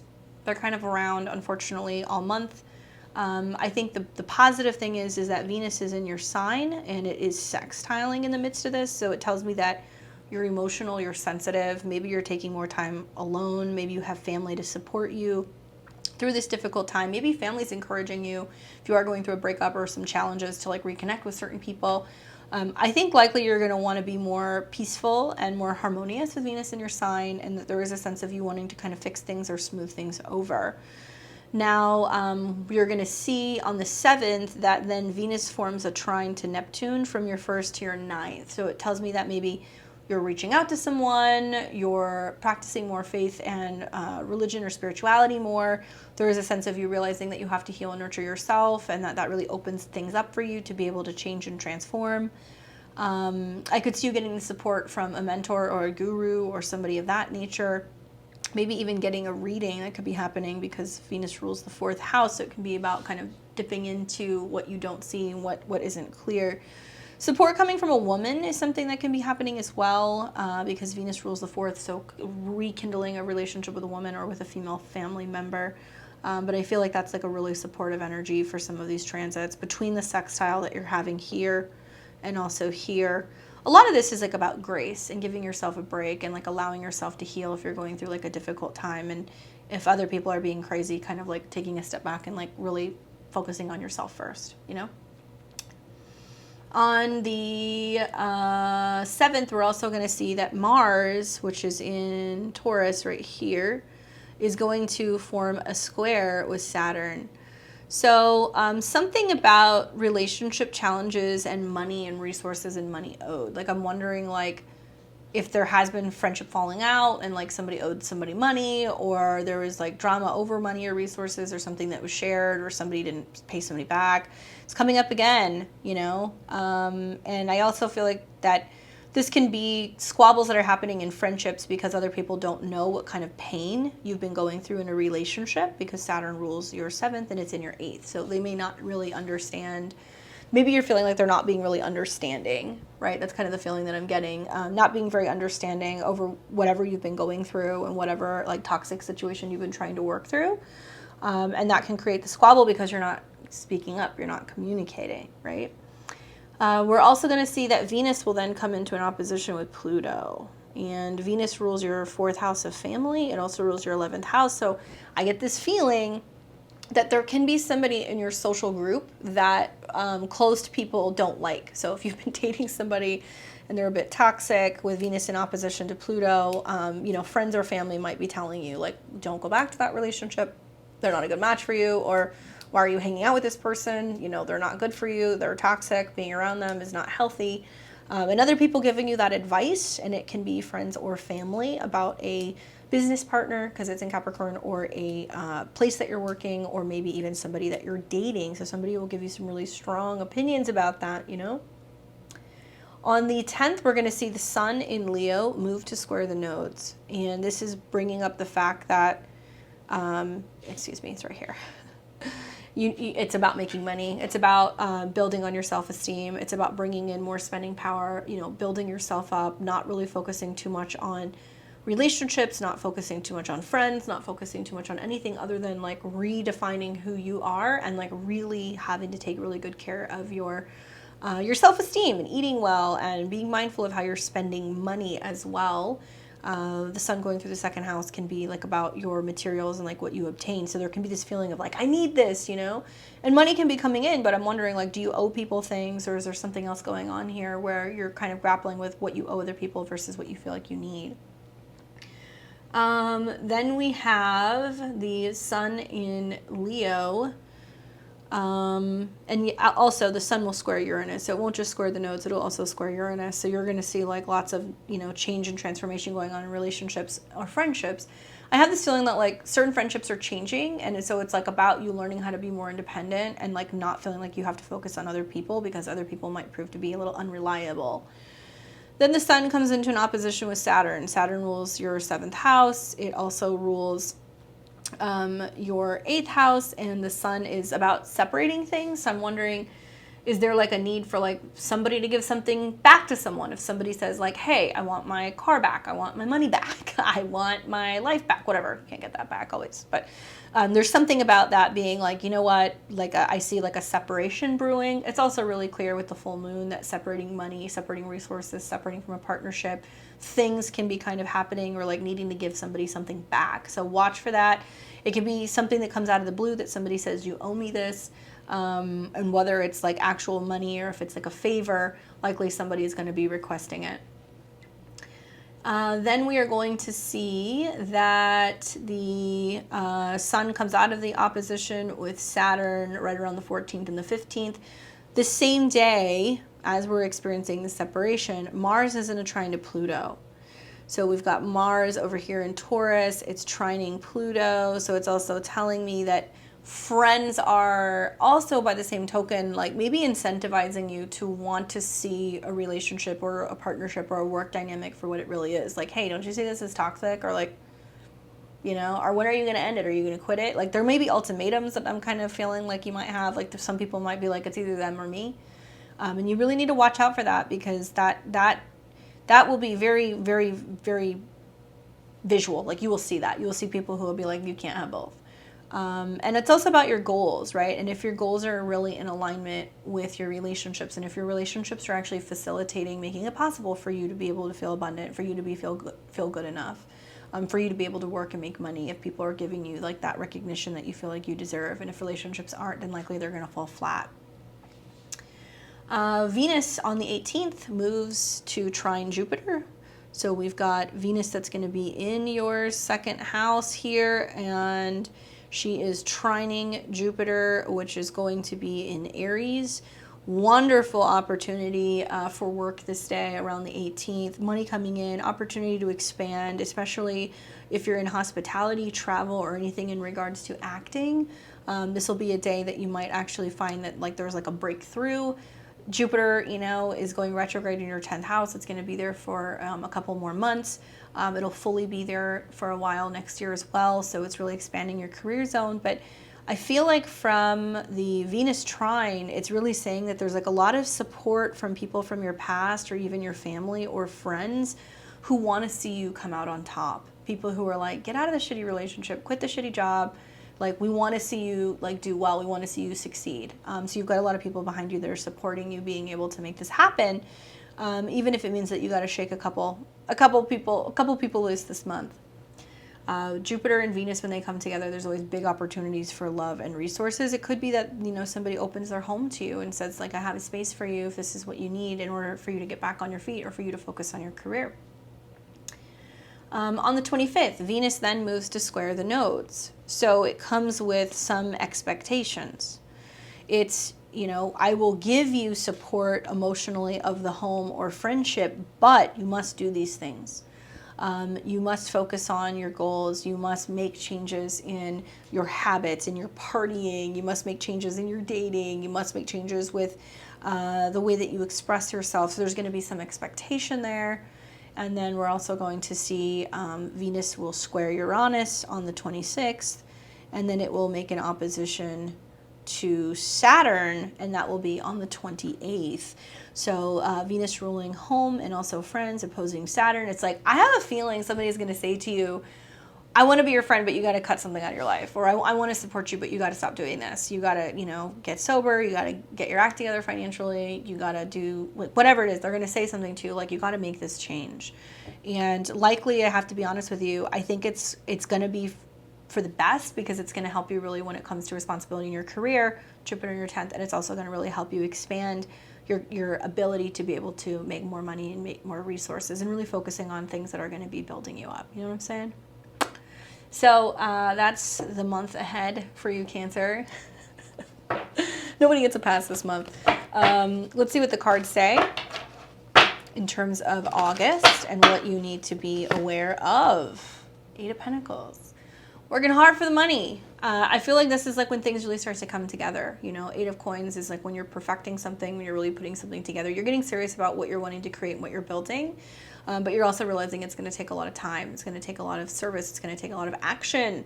So it's really kind of referencing the fact that you're just going to have to really put your nose to the grindstone and get it done. But this is a card that talks about everything coming full circle. This is about creating something that's going to be abundant, working hard on a project, really needing to cut back on certain things or people, and making sacrifices so you have more time to kind of really put into the details on something that is going to be lucrative. So you're really kind of honing in on your craft, right? You're really doing it, and you're really going to start to see the effects of that. And it's really going to show financially for you here pretty soon in terms of your talents really paying off, you know? Looks great for you, Cancer. I'm excited to see what happens. Thankful we've seen some pretty positive cards so far, considering this is going to be probably one of the more challenging months all year. So, all right, let's go ahead and get into Leo. Oh boy, Leo, how are you doing? Like I said to Taurus, I hope that you are thriving and well. Leo, this is going to be a month for the books, so buckle up. The month is going to start off with Mars North Node Uranus conjunction happening in your 10th house of career. Well, you're feeling like you're ready to rise to the top. You're ready to rise to the occasion. However, you might have to get a little scrappy to get there. You know, Mars rules your 9th house. It also rules your 4th house. It feels like there is some conflict going on legally with family, or some conflict going on in terms of your philosophy of what work and career should be, of the life that you're building should be. You may have some major differences with people you live with or with your family when it comes to how you live your life or how you're working, right? Because the 9th house is about your beliefs. And as Mars comes into conjunction with Uranus, you're going to have some conflict with family or with roommates. It's inevitable, and it's going to play out very publicly, or it could be something that's really affecting your ability to work. Now, out in the world, you're kicking ass. Like, you're ready to climb the ladder. You're really focused on being able to kind of really expand what's going on in your career. It's now or never. As the North Node meets with Uranus, you're really serious about creating a public image for yourself and really kind of putting yourself in the spotlight where people can really see you. But that also means that you're thinking more about who you're working with, who you're collaborating with, who you're in a relationship with. Because Uranus rules the 7th, which is about your status, and it's in the 10th. We're going to see people go from being married to being divorced. We're going to see people from being single to suddenly being engaged or pregnant. We're going to see, conflict kind of being brought out into the open with friends, could be relatives too. So you want to watch for that because these are very public houses that are being highlighted. It's all happening in your 10th house of career, but it does involve relationships. So something's going on there. Fun fact, 10th house, even though it's your career, it's your partner's home.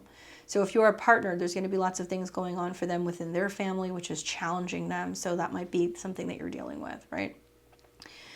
Watch out for conflicts and arguments with bosses or superiors, suddenly wanting to quit your job, right? Getting into it with cops, judges, people who are of important status, getting angry at somebody at the bank or a teller. I could see that happening because it's in the sign of Taurus.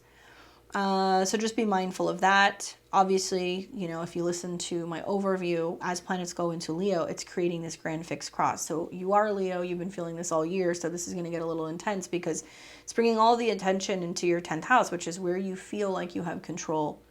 And it's going to be challenged, and you're going to see that there's going to be pushback from relationships, there's going to be pushback at work. It's just the way that this month is going to go. Just try to hang on and kind of ride through it. Thankfully, on the 1st, in the midst of these conjunctions that are brewing, which you'll feel from the end of July all the way through about the 11th of August, you are going to have Venus that's standing by, and she's sextiling. Now, Venus rules your 3rd. Venus also for you rules your 10th, which means there's conversations going on behind the scenes. There's prayer, meditation, reflection. There's, really just letting the universe intervene in this cosmic knowing and knowledge that you're protected. Might be a good time to rest, recuperate, maybe go on a retreat, spend some time at a spa, something like that, just to kind of recuperate until Venus comes into your sign. That might be something that I would recommend doing. You might be planning things behind the scenes that involve new businesses, apps, things that you could be doing online or anything like that, as well as like something that can be more supplemental, or maybe you're learning how to expand your business and you're just doing a lot of work on that from behind the scenes. On the 7th, Venus in Cancer will then come into a trine with Neptune. And so that, to me, feels like very spiritual, very healing, very therapeutic. That's the feeling that I'm getting looking at this. Venus trine Neptune can be dreamy and whimsical and romantic as well. So if you're feeling like you want to spend time at a spa, if you want to go and get away for a couple days, be by the water, be by a pool, it could be really beneficial for you, Leo. I think it can really help you kind of manage some stuff that's going on. You might feel like traveling as well. I see that theme coming up for you throughout the month. Now, we're also going to be seeing on the 7th, Mars in Taurus comes into a square with Saturn. So we've got Mars up here. It's coming into a square with Saturn here. Mars rules law and legality, faraway journeys. It also rules home and your family. So being that it's in a square to Saturn, I feel like there's some conflict going on for you right now about work responsibilities versus home. You're going to have a hard time getting along with a partner, is what I'm feeling, especially somebody that you're working with or a friend. It's like friends and work don't always really mesh really well this month because you're seeing squares from Saturn and Aquarius.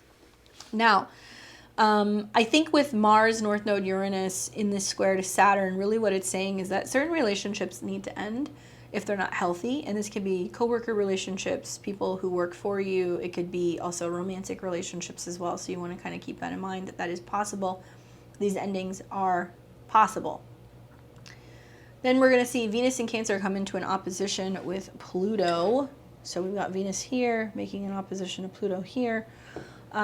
Venus does rule conversations for you. So you might have to say, hey, I have to let you go, or hey, this isn't working out. And it's not something that you want to do, but it's something that you probably should do, especially if you feel like it's not somebody who's like really helping you when it comes to what you're doing for work, or somebody who can be a little bit more of like a challenge in the workspace, or somebody who's creating some drama. That's the feeling that I'm getting. Pay attention also to just how much work, your workload, is having an effect on your physical health, because Venus rules your career. It's in an opposition to Pluto, so it's making you feel like you're a little under the weather. You need to rest and recuperate. You're really emotional about some stuff.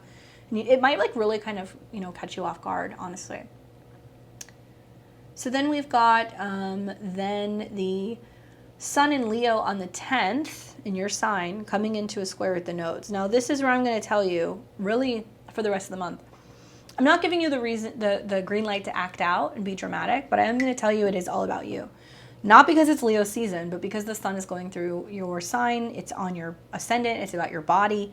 It's going to be in friction to your 10th house of career, your 7th house of relationships, and your 4th house of family. So you're going to feel like you just naturally being you, being a Leo, acting the way that you act, dressing the way that you dress is going to set other people off. It's not going to resonate well with people at work. It's not going to resonate well with relationships. You're going to find that also there's going to be pushback from family.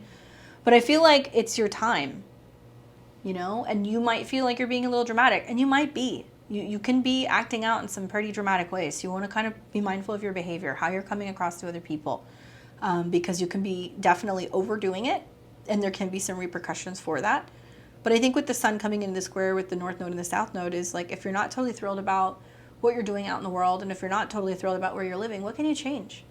And likely the changes are coming with you, with your home, your family, or your emotions, your family, relationships, your romantic relationships, and your career. It's coming all around, right? Because the grand fixed cross is doing this. So it's affecting angular houses, which are more visible. So these changes that are happening are more visible. When you have these squares, when you're in it, it's hard to see the forest through the trees. You're like, this sucks. This is difficult. I'm getting separated and I'm changing jobs. So I got to move out because I'm no longer with my partner. These kinds of things can happen. Or, dramatically having a shift in a job, which in turn, changes where you're living, and then a relationship changes. But likely when you come out of these squares, and it'll make more sense, next year and also in 2024, why some of the changes happened now. Right now, I want you to be focused on staying on top of your game legally, and also in terms of your integrity with your career. Make sure that that's in alignment. And don't be afraid to be you, to show your true colors, because you're not going to be everybody's cup of tea. And if people don't like you for who you are, then, forget them. And that's really the advice as you go through the sun square the nodes of the moon on the 10th, and then when it squares Uranus on the 11th of August. Now on the 14th, the sun is going to come into an opposition with Saturn.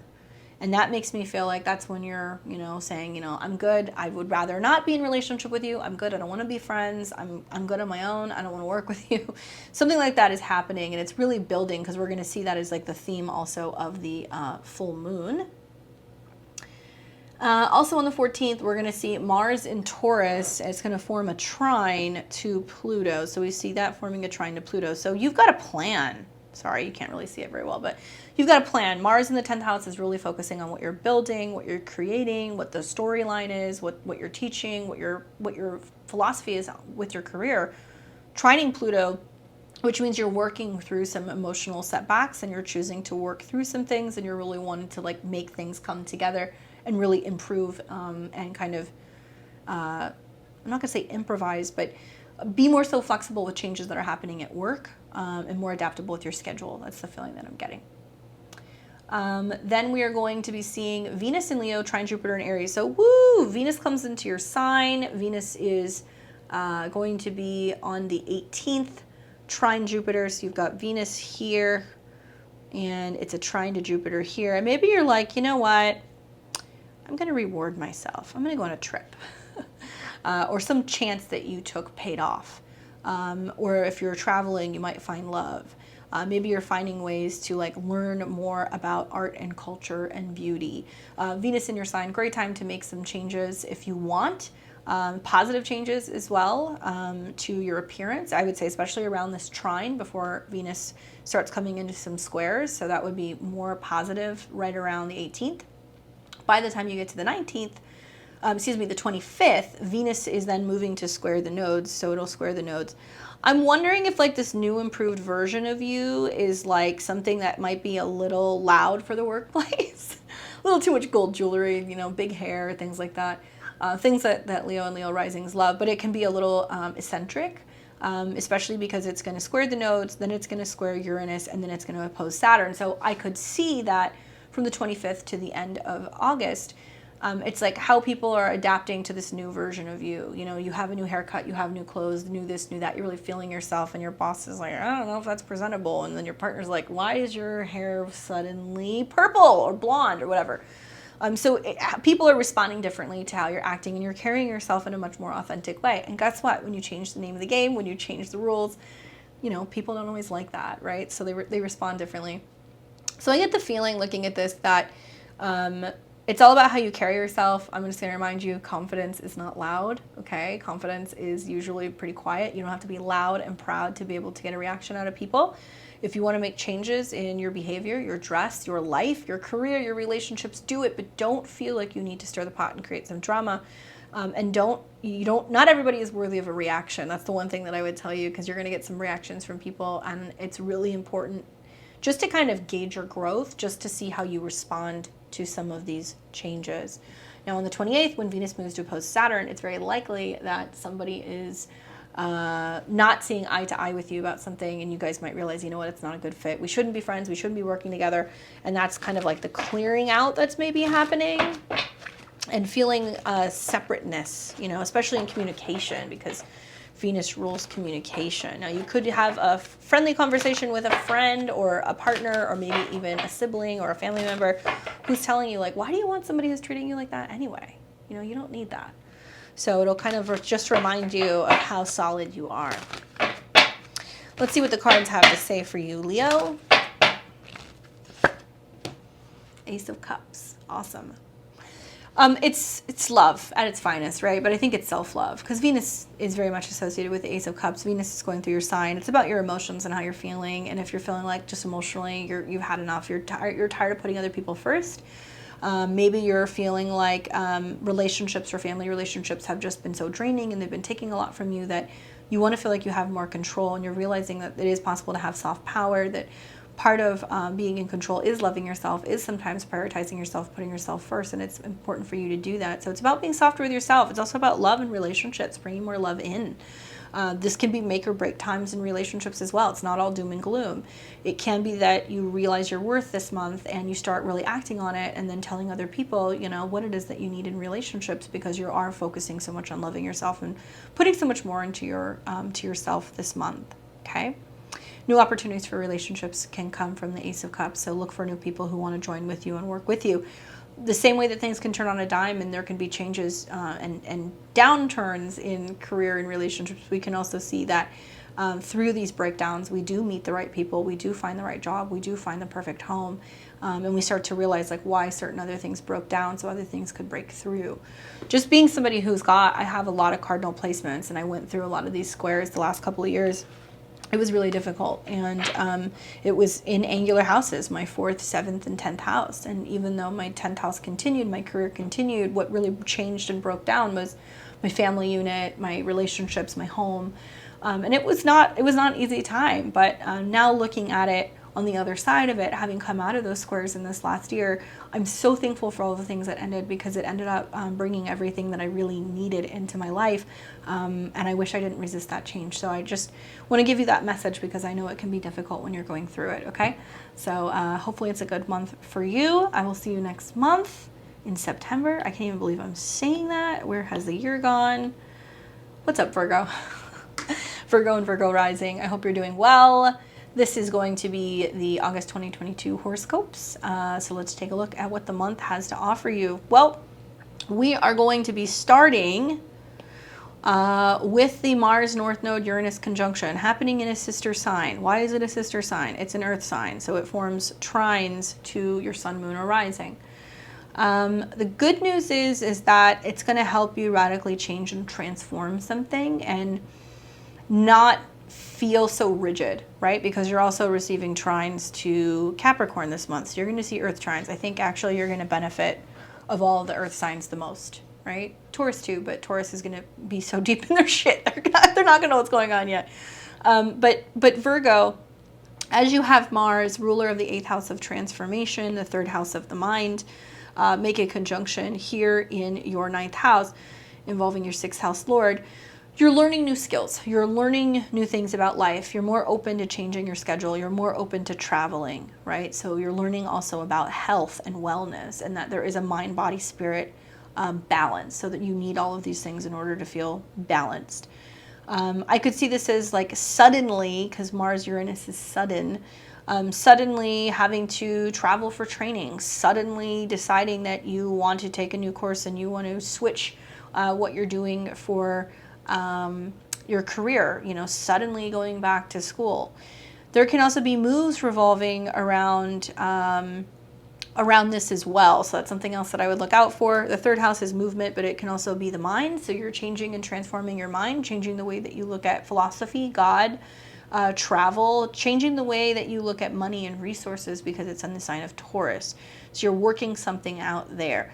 This conjunction will be felt strongest, obviously, from the end of July all the way until about the 11th of August, and it is going to unfold over time, likely having you learn something new about how you can be of service to other people. If you're interested in learning astrology, great transit for that, because it tells me that you might seriously start studying astrology because Uranus rules that, and you might have, you might be open to doing it, you know, to be self-employed or to make money. Honestly, that might be something that you do.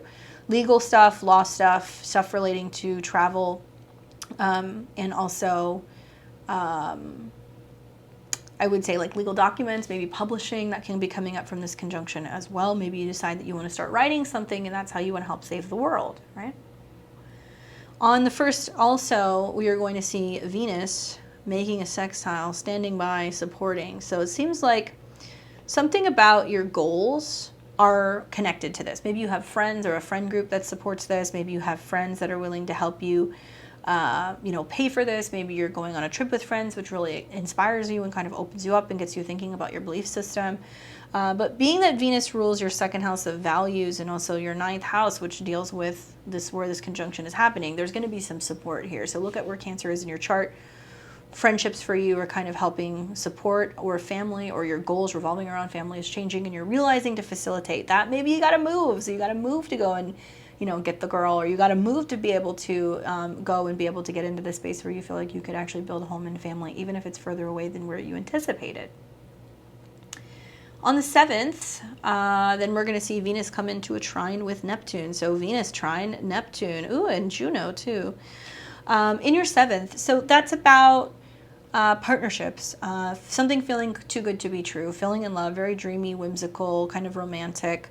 It can be very divine. It could be meeting somebody in a social setting. Maybe you go on a trip with a friend, you end up meeting somebody else, they live somewhere else, and you're like, oh, but that's the one. Something about this makes me feel like there's a very strong connection to relationships. If you are partnered, you'll go deeper. Maybe you start talking with friends about more serious forms of commitment. Maybe you're traveling with a romantic partner. I don't know. But something about this makes me feel like you're merging your dreams and your desires and your romantic focus, you know, with another person. So it's really great for people who are single or who are already partnered, honestly. Then on the 7th, we're going to see, the same day, Mars is going to come into a square with Saturn. So Mars is going to be about how you're communicating your schedule with other people. It might be like, well, this is great, but you live too far away. And I would say, like, don't get hung up on that. Like, a lot of Virgos are going to meet people who are culturally different. They're in a different place. They're in a different country, maybe in a different time zone. And I would say don't be too don't be too close-minded or too analytical when it comes to this. Stay open. I also think that with Mars square Saturn, you want to be careful for anything involving like legality, because Mars can be dealing with documents with a square to the 6th house. Some of you guys can be having like accidents at work, and then you need an attorney. Some of you guys are trying to kind of fight through that currently. Some of you guys might realize that there is like a challenge going on with staff of some kind, and like, you know, some people might be looking at possibly doing like class action lawsuits. Anything in regards to money owed, also for education. So if you owe money for your student loans, you might get some news in regards to this. You might hear something, or you get a paper or a document in the mail that's like, hi, you got to pay this. Or if you've been going through a long-standing legal issue with whether or not your loan or your education was valid. Like, I know some people are going back and forth trying to get these school loans reversed because it ended up being schools that weren't accredited or whatever. You might get news about that because that is the 6th house of money owed. Okay. Okay, so what else do we have here? Then we have on the 9th, Venus will come into an opposition with Pluto. Okay, so we've got Venus here, Pluto here.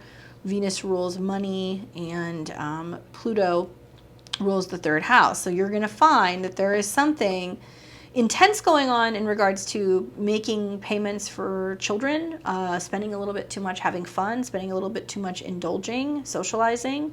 There can be like an extreme fixation or fascination with somebody that you meet socially, and like you can have like a real interest in them, or they can have an interest in you. Pluto is making trines to Mars in the midst of this. So it could be that like a friend says something to another friend that's like, hey, what's the deal with them? Like what, you know, and like they're trying to set you guys up. Or trying to see if you would be interested in one another, even though you guys might live in different places. So that's one way to look at it. But with Venus opposed Pluto, watch out for jealous lovers. There can be, you know, themes of intense people that are spying and prying and things that are going on there. So you want to watch out for that. Then on the 10th, the sun in Leo moves to square the nodes of the moon. So it's going to square from the 12th house here to here. It's pushing you to be more romantic, more creative, get outside of your comfort zone, to do something that's going to be more like your shadow self. So you do have all this hidden talent, very romantic, very creative, and you need to embody that. It needs to come out a lot this month. Otherwise, the 12th house is the house of self-undoing. So you can be feeling like the world around you is kind of hectic and chaotic, and you're like, I'm just going to stay in bed. I'm not going anywhere. I'm going to watch my movies and eat my popcorn. But that's not really how life works. I think with the squares to your 3rd or your 9th house, there's like a lot of mental stress about what your beliefs are, whether or not you have to move, whether or not you're going to have to be, you know, kind of dealing with some kind of challenge out in the world with other people that's going to kind of push you out of your comfort zone. Then the next day, the sun is going to square Uranus. So that is dealing with anything in regards to work. Virgo, you're an earth sign. I know you like to work, but you're going to be like, how is this going to impact me being able to work? Am I going to be able to work? What's going to happen? And like, there's a lot that's going to change in that department for you later this year. So Mars will go retrograde in your 10th. So just a heads up. Then we're going to see on the 14th, the sun in Leo moves to oppose Saturn. So Saturn rules creativity, children, dating. The sun is the unseen or self-undoing. You might decide, you know, like a hobby is not for me. A romantic partner is not for me. You know what? I don't want to go on a date with this person, or I think I'm done, or you're hiding out and you're kind of avoiding something in regards to making time for dating or having time for having fun. And that's kind of a little bit of a part of the problem, to be honest with you. And when the sun opposes Saturn, you got to watch your health. And this could be just your, you know, negative actions and patterns, and like maybe partying a little bit too much and the effect that it's having on your health, or maybe just not really talking about or sharing what's on your heart. It can be really affecting your stomach, your digestion, your nervous system. Then on the 14th, we're going to see Mars come into trines with Pluto. So that's nice. So I feel like you're willing to change and transform. This can also be about money that's owed to you coming in, that's helping kind of pay for having more pleasure projects. It can also be spending money when it comes to traveling, spending money when it comes to vacations, taking chances. So you might be like, okay, I'm going to sign up and take the course. I'm going to go and learn how to do this. I'm going to apply for this college because this is what I really want to do. So there's a lot of drive, passion, and determination behind that. Then on the 18th, Venus is now in your 12th house, which is really kind of romantic and sweet. And Venus is also trining Jupiter. And Jupiter rules your 7th house. It rules your 4th house. So likely there's like some kind of a romantic person or something going on behind the scenes, and you start talking about what you could or would change and transform when it comes to relationships and where you're living. See the theme? It's picking up again. This is going to be on the 18th.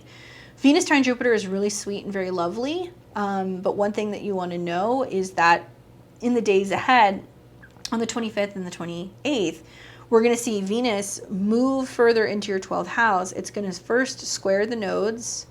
So you're going to have to start reevaluating what you value when it comes to relationships, if you're willing to change and transform how you look at money and resources, or where you would be living in order to facilitate relationships. And then it's also going to come into a square with Uranus, ruler of the 6th. So I could see you quickly dismiss something as well. I like Venus in the 12th. I'm not wild about these planets going through the 12th house, because I feel like you're feeling the effects of of not having a partner, of not feeling supported. And maybe you're going to start to kind of see like where your own limitation has really held you back from being able to meet people that could actually be a really good partner. Or a really good match for you, right? So I just want you to take that into consideration. Don't hide out. Great time for creativity, great time for drawing, designing, you know, visualizing, conceptualizing, all that stuff. But there is an important need to also put certain patterns to rest, to let certain things go, especially if you're wasting too much time on you know, certain hobbies that aren't going anywhere, or romantic relationships that are more fantasies that aren't really playing out in reality, because if you want something real, you're going to have to show up in the real world, right? And you're going to see that a lot when Venus moves to oppose Saturn on the 28th of the month, and that'll be Venus in the 12th. And I think that'll be like, if something's really not going to work, you'll know then, right? You can like actually let something go if you need to. All right, so let's see what the cards have to say for you.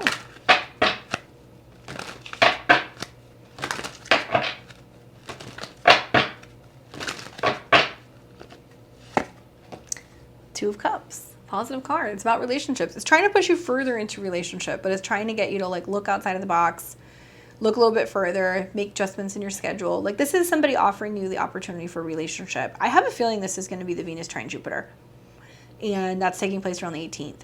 And it can very well be something that can be very big, but it's also scary because you're like, I don't know, I'm getting back into a relationship, or I'm going deeper with somebody that I'm with, or I'm opening myself up again.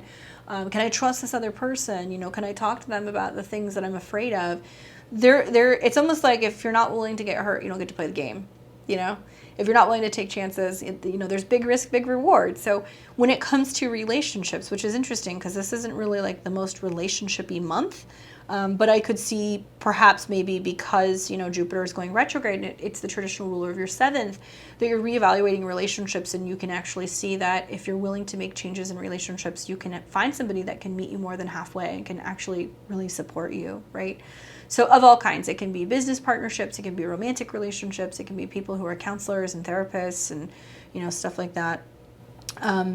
And I would say that if you don't reach out and if you don't ask for help, people don't really know. And I could see a lot of Virgos really kind of being in their head this month with all of the planets that are moving through the 12th, squaring the 9th and the 3rd, and you're realizing that the storyline is changing, that the world is changing, so there in turn you have to change the way that you see things in order to be able to better adapt.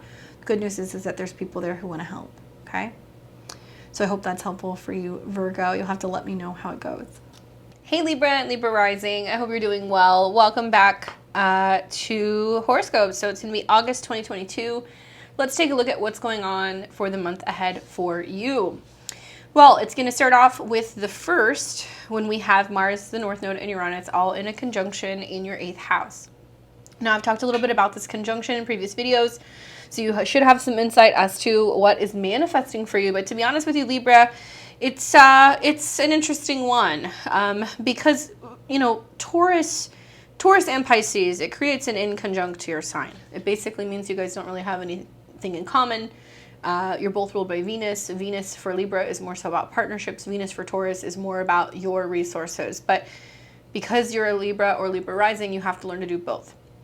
So when Mars, the North Node, and Uranus conjunct, it's taking into consideration your 7th house Lord of relationships, Mars, your 5th house Lord of creativity and children, and taking risks and chances, Uranus, together in your 8th house. So it will happen in your 8th house area of life, which means there's a big change and transformation going on in terms of intimacy, karma, joint resources, taxes, inheritances, all of these things. For many Libras and Libra risings, there is going to be this lesson of intimacy in relationships, one-on-one relationships, and that there's like this real merger and push towards the future of going deeper in relationships. Now, it can be about merging your money. It can be about intimacy and sex. It can also be about finding ways to create more, I think, passive income, because Uranus rules your 5th house. So taking chances on stocks, speculative stuff, gambling, these are all things that can happen. Be careful, though, with the gambling thing, because you are going to see squares to Saturn in the 5th. Now, when this conjunction happens, you're going to be feeling it from the end of July really all the way into about the 11th of August. So just pay attention. It's a part of a bigger sequence of events. It's going to take a couple years to play out. I would pay attention also because on the 1st, while that conjunction is happening, which can be explosive, okay? I have seen people suddenly realize, oh my God, I owe taxes from the previous tax year. Oh my gosh, I'm pregnant. How are we going to afford this? Things like that can happen because it is dealing with that big kind of 8th house, can be crisis oriented. Can also be about inheritances. Venus, your chart ruler, is in Cancer, and it's sextiling this at the time. So you've got your Lord Venus sextiling your 7th house Lord, 7th To me, it seems like maybe you're talking to somebody about like, well, how do we build a future? How do we finance this? How do we pay off a house? You know, how do we merge our resources together? So it's positive that you have a Venus sextile. Great for work, can bring in lots of business, can bring in more clients. It can bring in raises and bonuses and things like that. So you can see a real increase in your earning potential. Now, by the same token, the 8th house is other people's money. So it could also be that your partner or your business partner suddenly gets a lot of money. They get an inheritance, a stock, you know, goes through the roof. They make a lot of money, and then there in turn, it's really changing your life. So there's something going on there about that this month. Then we've also got on the 7th, then Venus is going to come into a trine with Neptune here in your 6th. So Venus, health, happiness, right? Anything in relation to relations in a trine to Neptune. It's like you're feeling like you're really kind of getting into your groove. Something like the pieces are falling into place. It's starting to really kind of come together where you're feeling like the work that you're doing is also, you know, kind of leveling out in terms of your schedule. Maybe you're enjoying your schedule more. Maybe you're enjoying where you're working more. Maybe you're feeling like you're a part of a cause that's really going to make a difference in the world. Regardless, it does seem harmonious because Venus is making that really nice trine to Neptune. So that's going to be on the 7th. Same day, though, we've got Mars in Taurus here coming into a square with the nodes. Excuse me, coming into a square with Saturn. So it's squaring Saturn here. So yes, there's lots of opportunity for changes and transformation in the schedule. But by the same token, it looks like partners ruling by Mars in the 8th house are squaring Saturn. It's like, you're like, this is my dream and my hope for my schedule. And your partner's like, yeah, but how are we going to fund that? How are we going to bankroll that? It can also be talking about conflicts revolving around perspectives in romance, children, investments. You guys may not share the same perspectives in these topics.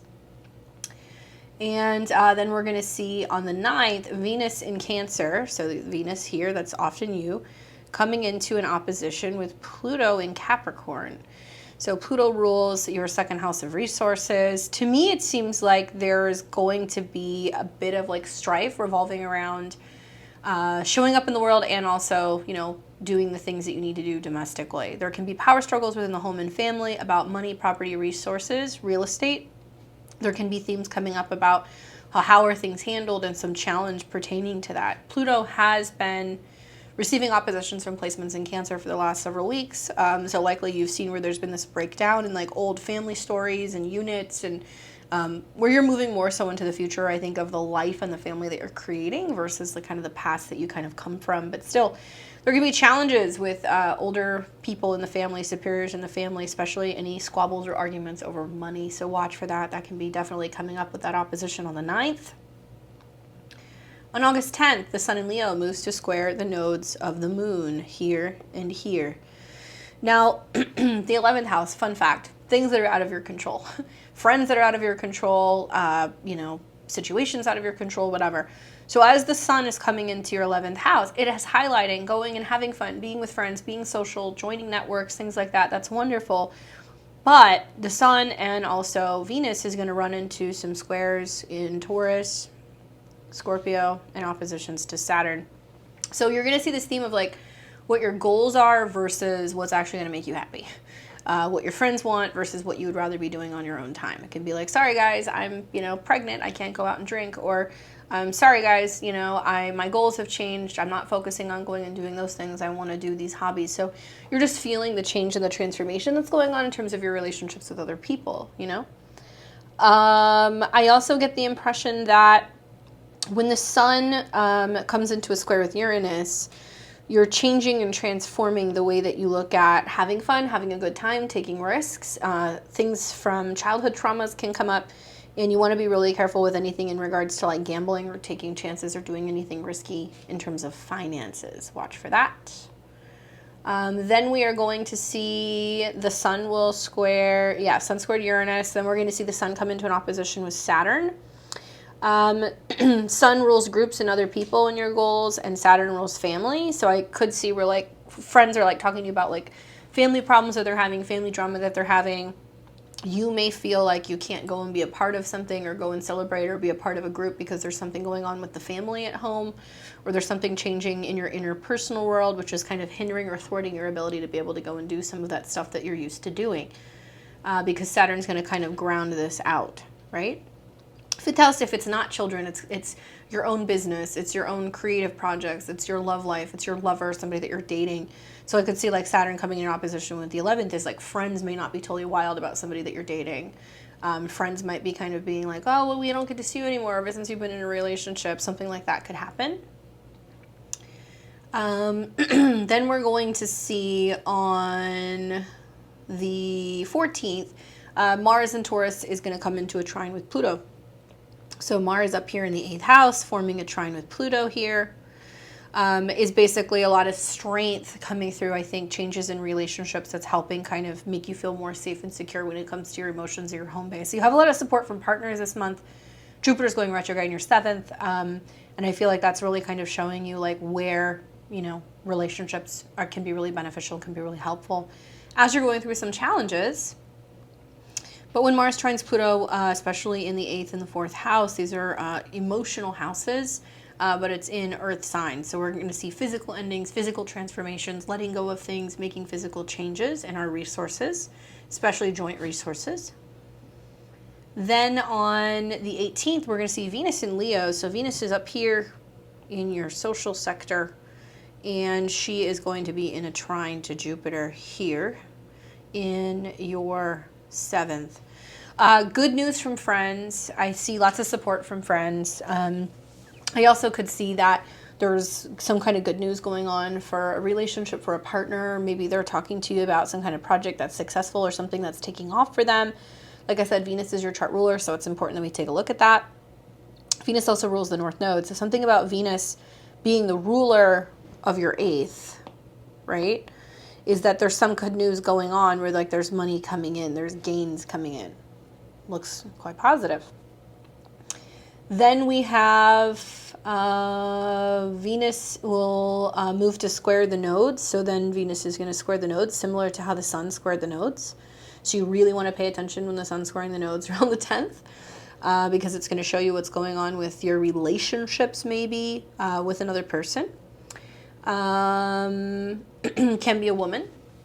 Venus square the nodes is like the need to like really socialize. So you might have to push yourself a little bit more to do that later in the month. Then we're going to see on the 28th that Venus is then going to move into a square with Uranus, ruler of the 5th. You know, it's funny because the 11th house can be friends, can be your goals. It can also be networks, but it can be like other people's lovers. So for some people who are single or some people who are dating, there can be a little bit of like back and forth and strife about the fact that like maybe you were seeing somebody and they're seeing somebody else. Or maybe, you know, you had a friend that, you know, you were just friends with and now they're dating another friend and you're like, what? There could be something like that going on. Or you could just be hearing more strife in your friends' lives about their like love life. That could definitely be something playing out. But with the oppositions to Saturn, it's like you want to be careful about how much you let it affect you psychologically, how much you let it affect your happiness, right? Because there is a need to kind of protect your happiness. So Venus is going to kind of challenge that with the oppositions to Saturn in your 5th house. That's pretty much everything, Libra. One thing I would say is just really pay attention. Obviously, I would say this to any of the signs with some of the conjunctions that are taking place with the North Node Uranus, especially because it is involving your 7th house Lord. So there is some change and transformation going on with relationships in some capacity. Let's take a look and let's see what the cards have to say for you.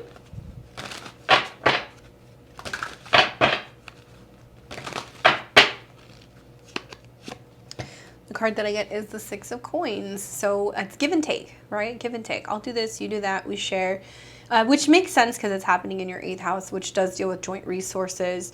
Being that Venus is the ruler, I think it's about responsibility at work. So if you're working with a business partner, if you work with a spouse or a romantic partner, it's like the give and take that you have at work, who's doing what.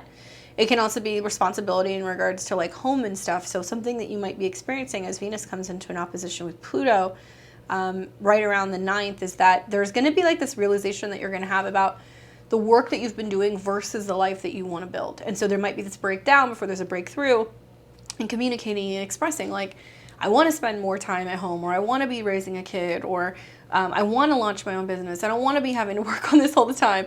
And so it's important that you're expressing this to other people so other people can help you, because really your chart really seems to suggest that you're wanting to break through and feel like you have more freedom in how you're making money, which is why I think, you know, finding some kind of like passive income or finding a way to make residual income can be really helpful to help you through some of these changes that are going on, because the month ahead you're going to be focusing on what makes you happy. But that Six of Coins is saying, what are other people giving you? What are you bringing to the table? You know, how can you help other people help you? And find more balance in terms of your day-to-day life. But it can also be about finding more fairness and also realizing that, you know, other people need to pay you, or that other people are coming to you and saying they need to be paid. Remember, Mars also rules your second house of income. So it might be money in, money out, that you raise your rates and then all of a sudden you have to pay a bill, or you're raising your rates because you're feeling like you need to support a partner. So there's something like that going on where you're starting to realize that you need more. And I would also say if more is coming through other people, then it's okay to receive. Okay. Hopefully it's a good month for you, Libra. Let me know. Very exciting times. Lots of changes for everyone. Hey, Scorpio and Scorpio rising. Welcome to August 2022. Let's take a look and see what's going on for you in the month ahead. So the month is going to kick off with the Mars North Node Uranus conjunction that is taking place in your 7th house. Mars rules your chart, which is about action, desire, passion, courage, or conflict. So it's going to be happening in your 7th house. You're going to have conflict with other people. People are going to be really challenging. If you are married or if you are in a relationship or a business partnership, you could see some sparks fly. Just be mindful of that. You're feeling it from about the the end of July through about August 11th. So it's going to take that long. Now, Mars rules your 1st house. It also rules your 6th house, which is about working, coworkers, anything in regards to conflicts, delays, money owed. And then it's coming into conjunction with Uranus, which is the Lord of your 4th house. So to me, it seems like there's conflict revolving around these topics: where you're living, if things are clean, what's picked up, what's not picked up, whether you guys are working together as a team, right? And so there can be some challenges here in regards to this. And you could see that there's conflict either with roommates, family members, or people that you're in relationships with. So just watch for that. This will play out over a longer period of time. It is true that in some situations, I do see when Mars and Uranus come together in the 7th, that there can be some relationship breakdown, there can be some breakups, some separations, some divorces. Okay, that is possible. Doesn't mean for everybody that it is possible. Now, it can also be that there's conflict with people that you're who are in your family. So it can be like if a spouse isn't getting along with a mother-in-law or things like that, there can be strife there as well. Thankfully, on the 1st, we're going to see Venus make a sextile to this. Venus rules your 7th house. So this tells me that there can be support legally, there can be support from in-laws, there can be support coming from your partner in the midst of this. There can be like a lawyer or somebody who you need to see as well. So if there is a breakup or a separation, likely you're going to be seeking counsel with Venus in the 7th. Now, Venus also rules your 12th house. So it could mean that a partner is airing out things that they've been thinking about or that they've been feeling with you, and it kind of sets you off and it kind of really upsets you. That's the other way that I can interpret that. Now, on the 7th, we're going to see Venus in Cancer in your 9th form a trine to Neptune in your 5th. So trines are harmonious. Venus trine Neptune is magical, mysterious, kind of spiritual, otherworldly, very psychic, very intuitive in water placements. So depending on where your Scorpio placements are, you're going to be experiencing a water trine here. And that just tells me you're just very emotional. The body's emotional. You're realizing the bigger picture of life. You're also starting to focus more on 5th house topics like, am I in love? Do I want to have kids with this person? You know, am I emotional because we have a family? Things like that, or because there is some kind of entanglement that of things that you've created together. It can be a business as well. But overall, that's pretty romantic and pretty positive. I see that being a really great trine for you, and I feel like it's going to really kind of help clear the air. Even if there has been a fight, there can be more romance, or it can be bringing your attention to 5th house topics. Then on the 7th as well, we're going to see Mars is in a square to Saturn. So even though that's positive and romantic, the Mars square Saturn aspect, I feel like, is you, right? Venus trine Neptune in the South Node is like, this is what life could be. You know, we could do this thing. This is what we could be doing. We could be getting married. We could be going on a trip. We could be having a baby. But then Mars in the 7th square Saturn is kind of being like, well, how is that possible? We can't do that. You know, not right now, not where we're living. Or we can't be together because we live in different places. How would we facilitate that? So there is this kind of sweet and salty where I would say look to your partners, because your partners can be kind of laying some cosmic sprinkles and some breadcrumbs talking to you about how sweet life could be, and you want to watch out from getting too rigid or too fixated on what is not possible, right? Especially in terms of like where you're living. That can be a theme. Mars square Saturn, though, can be conflicts with relatives, landlords, or other people who are within the home or the family, or who manage the home or the family. Partners can have conflicts with relatives during this day, so this is something else that you kind of want to watch out for as well. Then we are going to be having, on the 9th, Venus come into an opposition with Pluto, okay? So Venus rules 7th, you are Pluto, so likely there's going to be an intense exchange or a conversation that you're going to have with somebody else who could be either a business partner or a romantic partner. You guys are not seeing eye to eye about something. You're trying to work through it, but it's challenging to work through. Pluto is like the final stop, so it can be definitive. To me, it looks like you might be like a little rigid or fixated in your mind or something that you're thinking or how you're communicating. And Venus doesn't like that. She's not going to like the way that the communication is going. She might feel like it's a little too intense, a little bit too extreme. Difficult conversations over the phone, difficult, text messages, emails that you have to send about being like, I don't think we can do this anymore. This isn't working. It can also be with relatives like siblings, aunts, uncles, cousins, where there can be difficult conversations you have to have with neighbors because you feel like neighbors are maybe disturbing the peace, right? That's the other way that I could look at it. Then on the 10th of the month, we are going to see that the Sun in Leo moves to square the nodes. So it's putting a real emphasis on your 10th house, your work, your career, how you're showing up in the world, what you're doing. It's a really unique configuration because just the 10th house Sun transit is going to be a time where you're putting your work out there and you're being seen and you're getting lots of feedback, and it's just like the world's watching you. But you're also going to be having in the days to follow, so it'll be on the 11th, the Sun will then square Uranus. So when the Sun squares the nodes, yes, you show up to work, you do everything you need to do on the 10th. Boom, the 11th, you have some weirdness going with another person, and like partnerships are difficult to work with. There's some kind of strife going on or some changes with a friend, with a relationship, which impacts or inhibits your ability to do your job, right? Possibly. Then you're going to have on the 10th, then the Sun will come into an opposition with Saturn.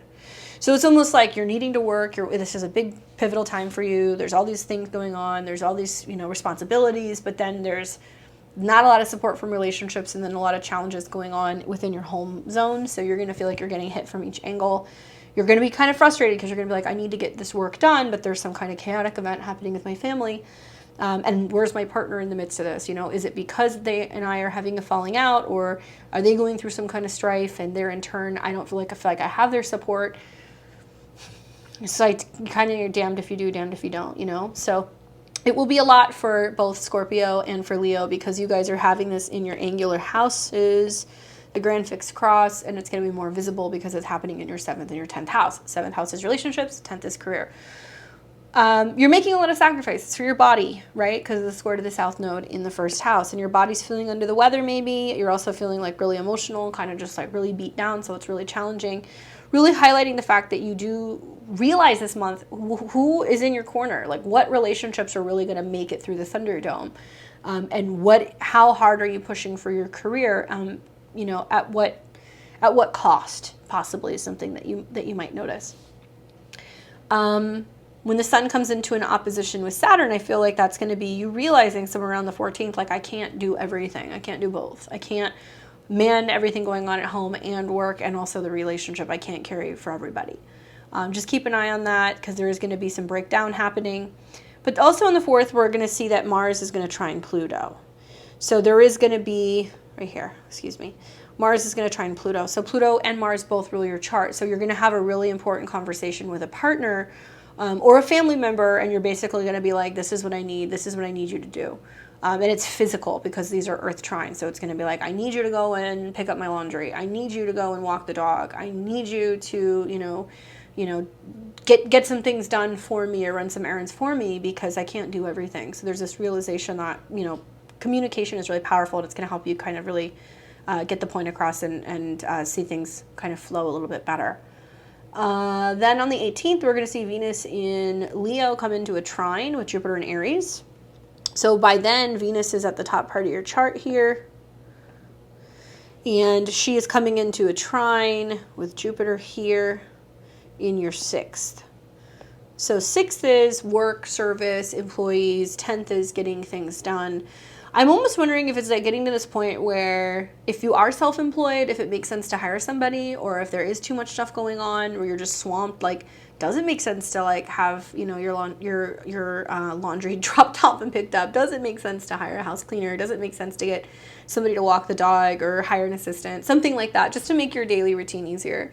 But I also feel like there is some kind of real sweetness coming through where there's going to be a lot of recognition and a lot of people who are really appreciative of the job that you're doing and the work that you're doing and all the sacrifice that you're making, because Jupiter is in your 6th house. It can be about sacrifice in order to put all this stuff out. So you're gonna get some kind of like recognition for some of the work that you're doing. Then on the 25th of August, we're going to see Venus move into Leo further. And first, she is going to square the nodes here and here. So that's a turning point for the relationship around the 25th, or maybe where you get some recognition for something you've been doing, or maybe just you're really kind of in the spotlight. And then you're going to have Venus square Uranus.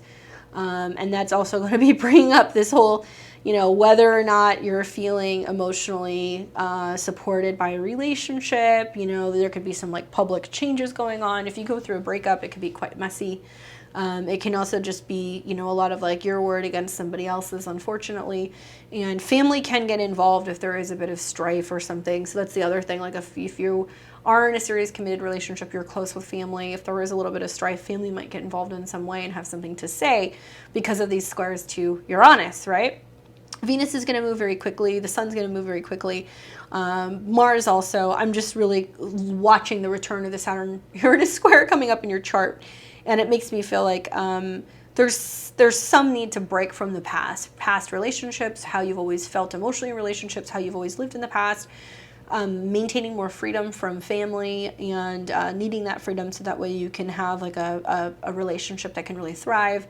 Partners are coming in very quickly. So if you're single, you know, you might meet somebody out of the blue and it might really kind of change the way that you look at relationships. And also, you know, where you're putting all of your attention and your focus. Remember that both Aquarius and Taurus are really the areas where we want to focus the most right now. So Scorpio rising, you're having to learn to be more self-sacrificial. You're letting go of the ego. You're kind of dropping the defensiveness, right? You're learning to really open up to relationships, new unconventional relationships, being with people in a different way, being able to build home or family in a different way. And also there's the family that you're born into and the family that you make. So 4th house Aquarius could be your friends that you're developing, you know, building what feels like a home base or a family group or unit with some of your friends. So it can be how your friends are reacting to relationships as well. Like I said, for all of the fixed signs, it is high adventure. So hang in there, Scorpio, breathe. Remember that a lot of the things that take place this month are to show you what is worth fighting for, what relationships are worth fighting for, and perhaps maybe where either your old emotional patterns or your old fears are coming back up and challenging the way that you look at partnering with other people. But by the same token, yeah, for some of you guys, some people gotta go. So it really just depends on where you are in that spectrum and whether or not you're with people who are going to help build you up rather than make you feel like you're breaking down. The card that I got for you is the Queen of Wands. Thank God. I'm a Scorpio, so I'm always kind of like, eh. This is definitely a time where I feel like with Leo being your 10th house, you're coming into your personal power and you're starting to kind of really hit your stride and people are seeing what you're creating and what magic you're making happen. Yes, a lot of people behind the scenes don't see how much sacrifice and how much challenge can come with that. But by the same token, you are creating your own reality and you are making things happen. So the Queen of Wands is very passionate. She's very driven. She's very successful in whatever she brings to life. There is a sense of like real zest and a love for life that comes with this card. It can be the support that comes from another woman. Look for fire signs, can be an Aries or a Leo or Sagittarius. I'm curious also just with like Leo going into, Venus going into Leo, if it actually ends up being like a really prominent woman who wants to work with you or collaborate with you in some way that kind of takes you to the next step. So it's very possible that that can happen. If not, you're channeling this inner energy for yourself. I hope it goes well. Good luck. Okay, so now that we're done with Scorpio, let's move on to Sag. Sag, I hope you're doing well. This is going to be your August 2022 horoscopes. We're going to take a look at what's going on for you. Well, Sag, the month is going to kick off with the Mars North Node Uranus conjunction happening in your 6th house. This is involving Mars, your 12th house lord, Uranus, your 3rd house lord, and Mars, your 5th house lord. To me, this seems like there's a lot of combating and getting answers or testing or understanding for some health issues. Could be stuff relating to the mind, breathing, lungs, your hands. I say that because the 12th house Mars is what's unseen, but it's taking place in your 6th. So this is where we go to the doctor, we go to the vet, we hire employees. It's just busy work. So you're having to make the time, you're having to schedule the time to be able to kind of figure out like what's going on health-wise and possibly get a solution. Now there can be accidents here. I don't like saying that, especially car accidents. And people that you don't see coming because of the conjunction between the 3rd of vehicles and the 12th, which is what you don't see. Really great advice. Don't be on your phone. 3rd house is devices. Do not be talking on the phone. Do not be texting on the phone. Even hands-free makes me a little iffy because I feel like you can get distracted. So be very careful while you're moving around, you're doing things. Be very careful also while you're communicating what you're saying to people, because you can be communicating things that are more fear-based and you're not even aware that you're doing it. I feel like there can be old trauma coming up for you from childhood, or old trauma that's coming up for you possibly even from like dating, past dating stuff. That's really, you're trying to work through it so that way you can like fully open your heart to another person, right? But still, some of you guys are going to be working on health stuff. You want to be self-employed. Maybe you're wanting to hire people. There's some kind of like liberation that's coming from this in your 6th house, liberation from negative thought patterns, eating patterns, things like that. For many of you guys, it may materialize in the months ahead as like becoming more independent or becoming healthier when it comes to your daily routine and having a better work-life balance, right? Now on the 1st, also we see Venus form a sextile here. So Venus is in your 8th house. She's making the sextile to planets in your 6th. Venus is the ruler for you of your house of friendships and also your house of health. So you're detoxing, purging, clearing, dealing with something that's scary, transforming the way that you look at your goals when it comes to health and also relationships, that it's not so much your goal, it's the journey to getting there, and not just like achieving the results that you want, but feeling like you're really living that lifestyle. That's kind of the feeling that I'm getting. So that's a positive aspect there. Then on the 7th, you're going to see Venus come into a trine with Neptune. So you got Venus in the 8th, trine Neptune, healing past wounds, maybe healing things in regards to feeling safe and secure and nurtured, or anything in regards to home and family roots, investing more money into the home, feeling like really zenned out, maybe spending time by the pool, maybe cooking, listening to music, anything that's going to be helpful and just going through that process of just processing emotions. I think you're going to be processing a lot of emotions this month, Sagittarius. That's the feeling that I'm getting. Then that same day, we're going to see Mars in Taurus. So Mars here is going to be squaring Saturn. So it looks like it's almost like you're having to talk about something that's uncomfortable. Maybe you're having to address a health issue. Maybe it gets you in your feelings, and then you're having to kind of find your safe space to be able to talk about that. When I sometimes see Mars square Saturn, especially when it rules the 12th house of things that aren't seen, and Saturn, which rules the 2nd house, you might start to realize and tie 2 and 2 together and realize there's a pattern coming from like a mental or emotional challenge or like an old pain that you're finally kind of dealing with. And that you might have realized that it manifested as like a health crisis, you know? And you're like, oh my gosh, I've been doing this and it's not healthy and this is why I do it. Then on the 9th, you're going to see Venus in Cancer come into an opposition with Pluto. So Pluto rules what you don't see. Obviously, Venus rules health, and it's in your 2nd house. You're going to make the connections, you know. Maybe you're spending a little bit more money going and seeing a specialist, or going and seeing somebody who can really help you that might be out of network. Maybe perhaps you're going and seeing somebody who's, you know, helping you with your money and your resources and finances as well. They're talking to you about, you know, how you can have more spending power, right? Pluto in the 2nd. And what you do tax-wise, or how you start organizing things or managing your budget. So it can be somebody who can help you come into power with your resources and feel more so safe in your body. Then on the 10th, we're going to see the Sun in Leo come into a square with the nodes. So that to me tells me that perhaps maybe you're deciding whether or not, you know, you're going to take a trip. 9th house, deciding whether or not you're going to take a course, start teaching a course. whether or not you're going to get some kind of license or certification in something that deals with the body or health or wellness. Ninth house is legality. Sixth house also deals with stuff like the money owed. So you might be waiting on pending cases in terms of if you have to pay something off or if you have to pay someone to settle. You might be questioning whether or not it makes sense for you to actually go and talk to like a ninth house person, somebody in terms of like legality. So I'm wondering like if there's some kind of trauma that comes up and then you're like, wait a second, should I have spoken to somebody? Like, do I want to press charges? Sometimes that can come up with some of these squares.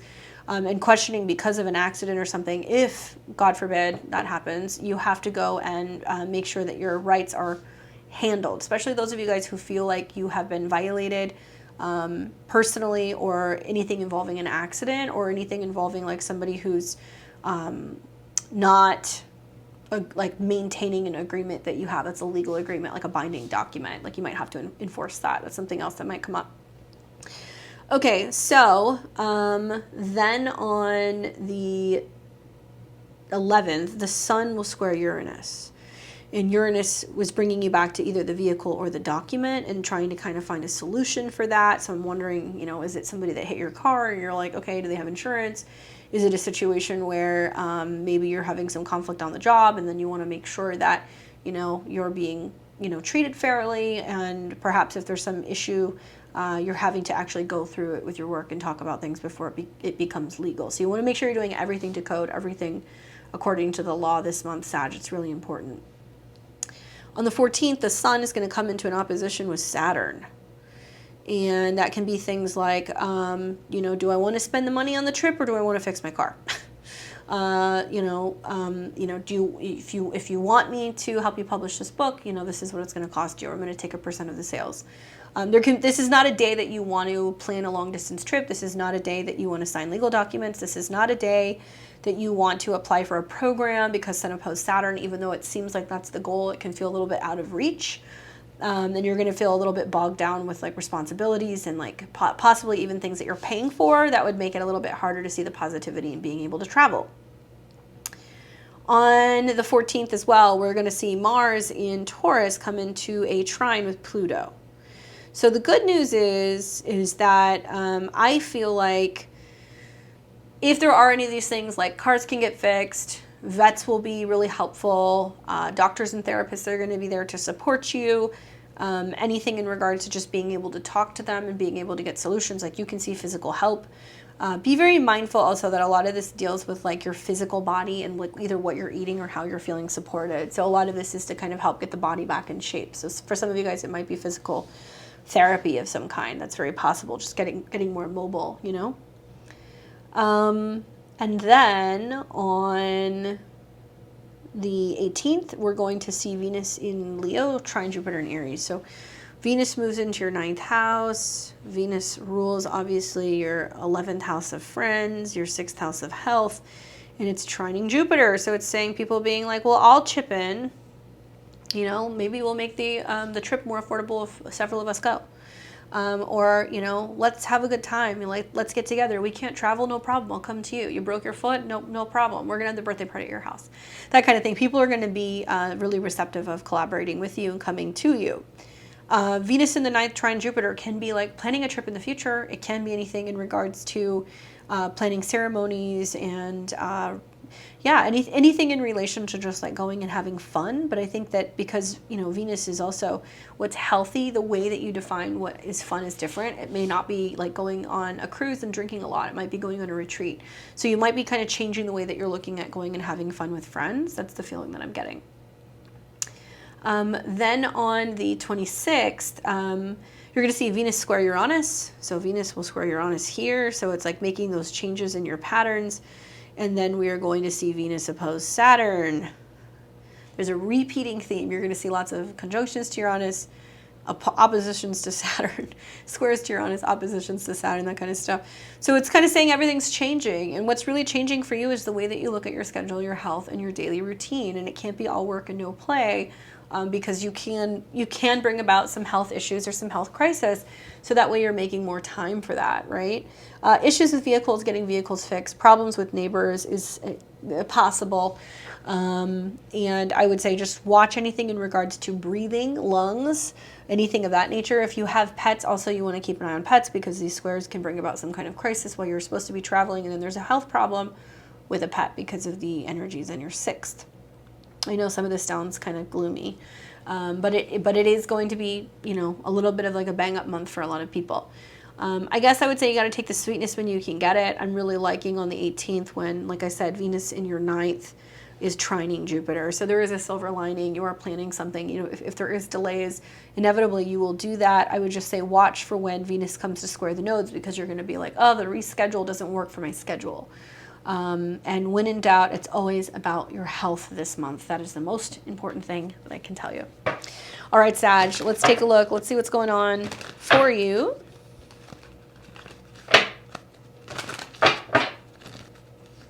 What the cards have to say. The card that I get is the 6 of Wands. Victorious. Things playing out in your favor. Feeling like there's like a really positive homecoming, or there's something to celebrate, something that kind of comes full circle. Getting good news, so it can be like getting good news and deciding to go and celebrate and booking this trip. Getting good news in regards to your health if you've been overcoming some health challenges for some time. This is a card also that I feel like deals with anything in relation to happiness and joy, right? Because it is associated with like solar energies. And I think like 6s is like feeling like everything is kind of coming together. Like maybe you're going to be starting to really feel the effects of having made some dietary or some health changes. So there in turn, it's having a positive effect on your mindset, and you're also more optimistic about the future. So if you've been feeling kind of down in the dumps because of some things that have been going on, to me, it seems like there's going to be some positive outcomes from this, and that you're going to be really excited about whatever it is that you're achieving. And it can be as significant as, you know, starting your own business, and it can be as small as just being like, hey, you know, I made healthier choices this month and I lost 5 pounds, whatever. But give yourself the appreciation, because it looks like you're on your way to actually making the changes that you need to be making to ensure that you're living a happier and a healthier lifestyle. Okay. So let's move on to Capricorn and Capricorn rising. I hope you're doing well this month. We are going to get started because this is August with August 1st, and this is where we have the Mars North Node Uranus conjunction, which is taking place in a fellow sister sign in your 5th house. So it's involving your 4th house lord, Mars, okay, your 11th house lord, Mars, and also your 2nd house lord, Uranus. So, but it's in your 5th. So the 5th is lovers, children, self-employment, having fun, taking chances, risks, and gambling. I feel like this is going to be about how you are hearing about how other people are spending their money. There can be some stuff going on in terms of like there being births, babies, pregnancies. I say that because the 5th house can bring that. So if you're a Capricorn rising, you've been warned because you're having this and the eclipses in your 5th. So 2nd house Uranus can talk about fertility. 10th house can be about goals. So if the goal is to have a child, to have another child, I will say I told you so. You are also activating the 5th house, which deals with true love and romance. You could fall in love with someone or something. It doesn't have to be a child. It can be a new lover. It can be saying I love you for the first time. It can also be finding a hobby or something that you really love, likely something that involves Taurus, like trading, stocks, cooking, anything in regards to beauty, perfumes, makeup, cosmetics, that stuff. So it could be something that you really love and you're like, wow, this is a talent of mine. I really like this. Like this could be a thing. Like, could I do this? Could I do this from home? That could be something that comes up. Home is the topic because it involves Mars, you know? Thankfully, it's going to be happening in a sister sign. So you're going to see some kind of trines to either your ascendant in Capricorn or some placements that you have in Capricorn. But the long and short of it is expect some wild stuff, either with the idea or the theme of children, unexpected winnings, unexpected lottos. You're one of the placements that I would say like you could benefit from taking a chance. If you want to buy a scratcher, if you want to buy a lotto ticket, you might find that there is just something like a real lucky streak that comes from this and you do well. But I will remind you with the squares to Saturn that you don't want to overdo it. We don't want to overspend. We don't want to overparty. We don't want to overdrink because we can get into some trouble with that square to Saturn, your chart lord. Now, on the same day of this conjunction, which, by the way, you're feeling at the end of July, it just becomes really intense all the way up through about the 11th of August, and it'll unfold over time. We see Venus, which is in your 7th house, making the sextile. So it's something about relationships. It's like about your partner, you know, it's like, oh, I'm more in love with my partner now that we have a kid, or no, we're in love, let's have a kid, or let's get married, or anything in regards to that. When you see sextiles from the 5th of true love to the 7th of partners, something about your status in the world changing also, or a partner saying, you know, or wanting to put your relationship more public. So maybe if you have kind of not really been someone to show a lot of photos in the past, maybe you do, maybe you change your status online, maybe there's just a sense of like telling the world, I'm in love, there's this person, I've met this person. So that seems to be really prominent in the chart. There's a lot of support coming from other people. It can also be professional support, people at work or people out in the world, clients who want to support the fact that you're going out on your own and you're doing something more independent. Now on the 7th, you're going to see Venus in Cancer form a trine to Neptune.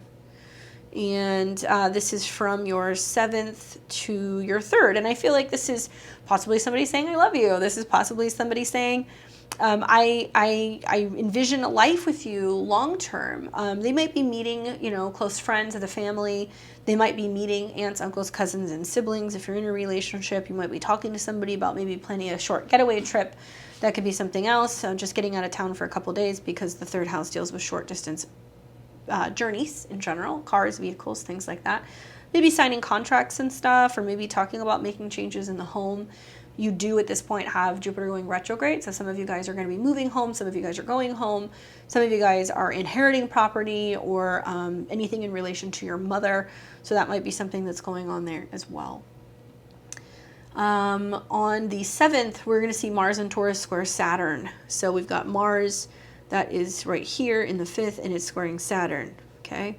So Mars rules home and family. So it's like, don't be overdoing it. You could be overdoing it having an argument with a parent about seeing a child. You could be overdoing it when it comes to wanting to knock down and suddenly renovate and change a bunch of things in your home very quickly. A lot of you guys are going to see your home is going to change. Whether you renovate, you expand, you add things, you put new paint, or you move altogether. Because Jupiter is going retrograde in your 4th, you're reevaluating what it means to be home and where home is. And if you need to be closer to family, so that could be something else that could be coming up as well, needing to be closer to family. Okay, so now we have got, after the Mars square Saturn, after the Mars square Saturn, the next is going to be, there we go, Venus opposed Pluto. So we've got Venus here in opposition to Pluto. So Venus in the relationship sector in opposition to Pluto is somebody who's like trying to get through to you, trying to smooth something over, trying to relate to you. It can be challenging because you can have your walls up. It can also be quite intense because I feel like people are saying to you, you know, let me help you, let me partner with you. And you can be a little bit standoffish with other people who you're in a relationship with. So family could be family because it's in Cancer as well. The other interpretation I could have is that you're actually having to be apart from somebody for a period of time because they're having to work or they have some other kind of responsibilities, because Venus is the ruler of the 10th. So let's say there's a family crisis. You have to go home for some reason, right? And you're going to have to be away from somebody. That's the other way that I would look at this. All right, so what else do we have going on here? We have got now on the 10th, the Sun in Leo square the nodes of the moon. So we've got the Sun here, square the nodes.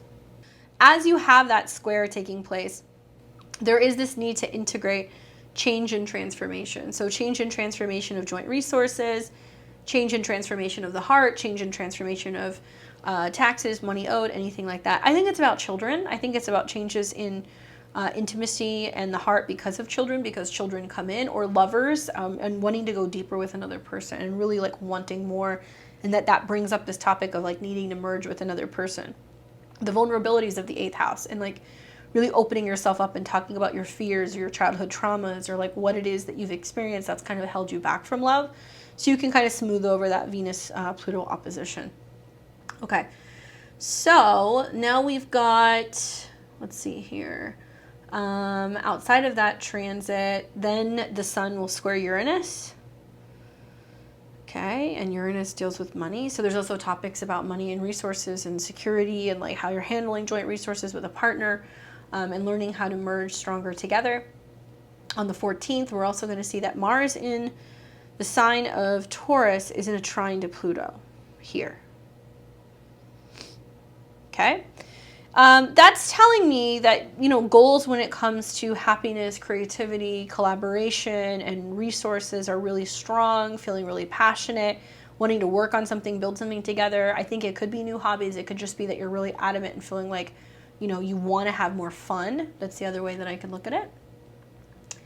And we see physical changes. So Mars in the 5th house trine Pluto. It also could be the body is changing because there's possible pregnancy going on, or that just you're changing because you're focusing more on like this new thing or this new hobby that you're loving, and it's changing the way that you present yourself to the world. On the 18th, Venus in Leo is going to come into a trine with Jupiter. So Venus will have moved into the 8th house. It will trine Jupiter in the 4th. This can be about, for some, unfortunately, even though Jupiter is a positive planet, for some Capricorns or Cap risings, Jupiter retrograde and some of the things going on is about money that comes from family, or it can be about inheritance. Some of you guys may lose mothers, may lose grandmothers or mother figures. They may transition this year as a result of that transit. But it can also be about transformations in the way that you look at family. Now, Venus is likely resources, right? So it can be about what the family is giving you and helping you when it comes to creating your new life. Yeah, it can be gifts, it can be money, it really depends. It can be estate stuff, so you could be dealing with that as well. But Venus trine Jupiter is always, you know, pretty optimistic. I just think that there might be sudden money or sudden things that come out of the blue that you didn't see coming, that's to kind of help support this new life. If you just bought a house, if you're renovating a house, if you're wanting to buy one, if you're having a baby, if you're getting married, like there might be like unexpected blessings that come. Then on the 25th, we're going to see Venus come into a square with the nodes. So she's going to square the nodes here and here, really integrating that need to like really talk about romance more and like the future. So a lot of people can be like, I want to get married because I want to have kids, or because I want to have kids, I'm looking for somebody who's like in it to, you know, do all of those things. So there's going to be lots of talks about changing your status out in the world and moving more into the future of being a partner or a part of a unit, rather than having to do everything by yourself. Then you're going to have Venus square Uranus. So it's like, oh my gosh, sudden change and how you're adapting to that change, and also more support from other people. Can be physically, can be psychologically. I think it's emotionally, how you're feeling supported by another person and you can be vulnerable and really kind of opening up to them. And then you're going to have Venus in Leo come into an opposition with Saturn. So Saturn is here. Saturn in the 2nd house is your money, your resources, your self-esteem. Venus going into your 8th is other people. So I think that you're going to talk a lot about what's yours, what's theirs versus what you guys create together, and like the defining lines between what other people can give you and like what you still have to like work on and develop for yourself, or what you're keeping from yourself for yourself that you don't want to share with other people. I really get the impression that it's going to be about what you're, you know, building with another person. So if it's a business, it's a business. How do you guys figure out how to share the money? If it's a kid, how do you guys figure out how to share the responsibility, or, you know, who's going to be paying for what, and these kinds of things. But it can also be just like a real pivoting point also when it comes to 5th house topics like stock trades, exchanges. I mean, you could have a really nice run here where you could have some gains, having the 8th house transits, coming into some squares. It could be big risk and big reward. That's the feeling that I'm getting for you, Leo. So, Capricorn. Capricorn, they're like, don't call me a Leo. That's for you, Capricorn. So let's see what the cards have to say for you.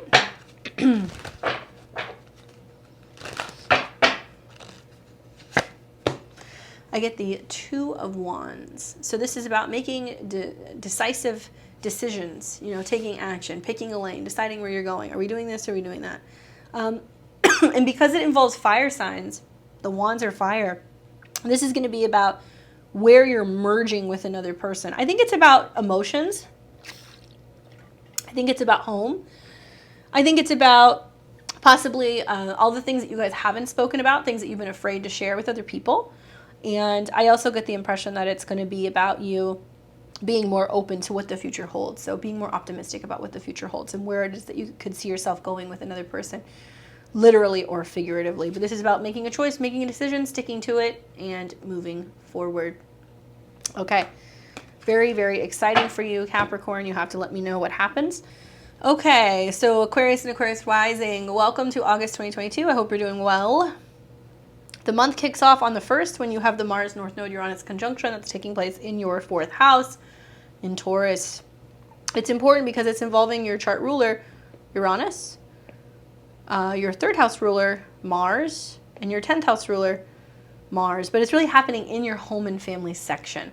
So home, family, real estate, roommates, people you're living with, your clan, your past, where you come from. And that's going to be the action point of your chart this month, similar to the other fixed signs. Okay, so Taurus and Leo and Scorpio. Aquarius, you are feeling the heat because you're really going to be feeling these grand fixed crosses because it's going to ding your 4th, your 7th, your 10th, and your 1st, which means it affects you, your home, your relationships, and your career, and your status in the world. Thankfully, this is going to be a little bit more private for you, I think. But Mars North Node Uranus conjunct means there can be some sudden unexpected move. Somebody's moving in, somebody's moving out because it involves your 3rd house lord. Family calls you, hey, I'm showing up. Hey, I need you. Can you move me? Can you come here? Can you come there? Family or somebody is having issues with vehicles, right? Or needing to make a change in a vehicle, or needs to borrow a vehicle, or needs help getting a vehicle because it's ruled by Mars, your 3rd house lord. Talking to neighbors, aunts, uncles, cousins, and siblings in regards to wanting to make moves, and people talking to you about moving. Pay attention. Now, even though this is quite dramatic, being in the 4th house, it means there's a huge emotional shift. There can be a sudden shock in the family, unexpectedly.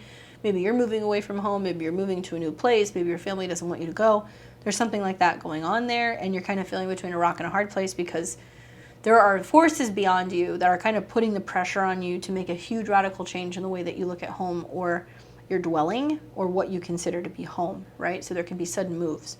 If you live somewhere where you're more prone to natural disasters like earthquakes, fires, anything like that, be really careful. Make sure that you're prepared. Make sure you would know what to do in the event of an emergency. Make sure you have like a little extra food. You have a bag ready to go in case you got to leave. You have a plan if you live in a major city. Because I get the feeling that there could be like some sudden crisis. Watch for anything in regards to fire or gas, because that's very much that North Node Uranus in your 4th. All right. As that conjunction comes together, there can be some things that can also affect the structure of homes or the structure of families. It really depends. But this energy has been building since the end of July, and it's going to keep building until we get to about the 11th of August, and even then it'll take some time to unfold. But likely many of you guys are going to pick up, relocate, or make some big changes and break with tradition in your family. Now, that same day, thankfully, we have a sextile to Venus in Cancer. So Venus is in your 6th house, which rules family, and also it rules the 9th house. So it could mean that family somewhere else is going through some health challenges, something's happening, they need some support in some way. Maybe you're like, oh my gosh, I gotta go home, I gotta be with family, or family's gonna come and be here, or I gotta get to them in some capacity so you can help them. This can also deal with money owed, and this can deal with law or legality. So people are not able to pay their bills, or maybe they need some support. Maybe family will jump in, or you'll jump in and you'll help them. That's kind of the feeling that I'm getting looking at this. But the Venus sextile is positive. It's going to give a lot of support. And this is really great also if you just want to like gut your house, clear things out, reorganize or rework, like a rebuild, how you're visioning like the flow of the house and what you want it to like look like. I could see that happening for you right now. Or just kind of wanting to kind of clear house in general and reorganize everything and get rid of like a lot of clutter and get things cleaned. I could see you wanting to do that as well. Okay, so then on the 7th, we see Venus come into a trine with Neptune. And to me, that's really positive because Neptune rules your 2nd, Venus rules your 4th, and it also rules your 9th. So you're learning a lot about what you're eating and health and wellness and your diet. And I think that you're just eating differently. Maybe you're having more of like a liquid diet. Maybe you're just like investing more in your health in general. That can be something that's going on as well.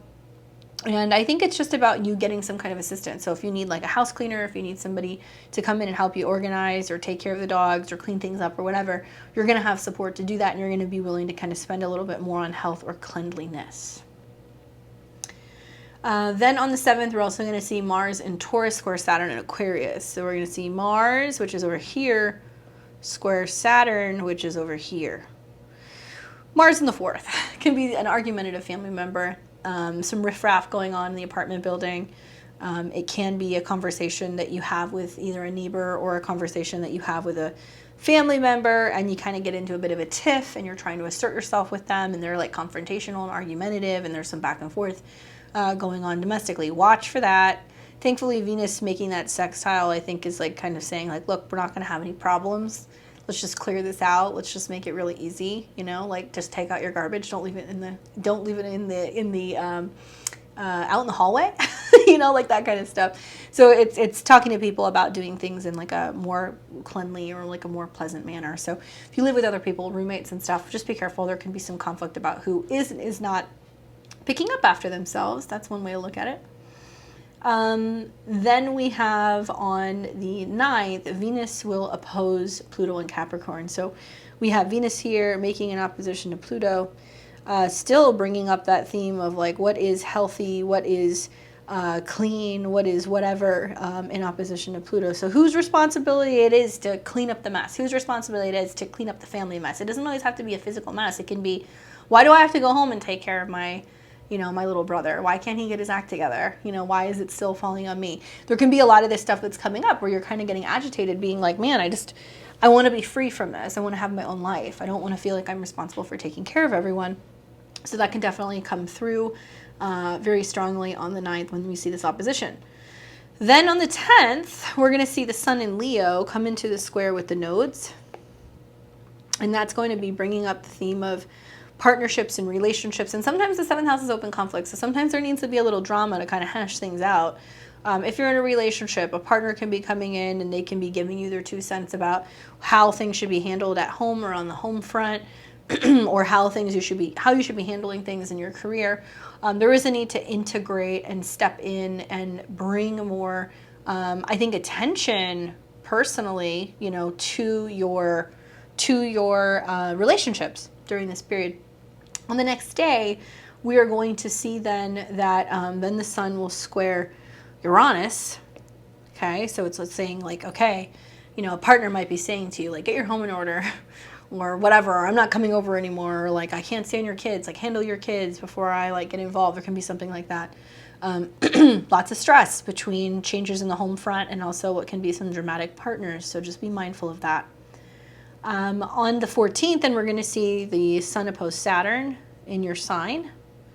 And that can represent a separation or needing space from another person, or another person saying, you know what, I want to do things my way. Leo can be very proud and very loud in the 7th.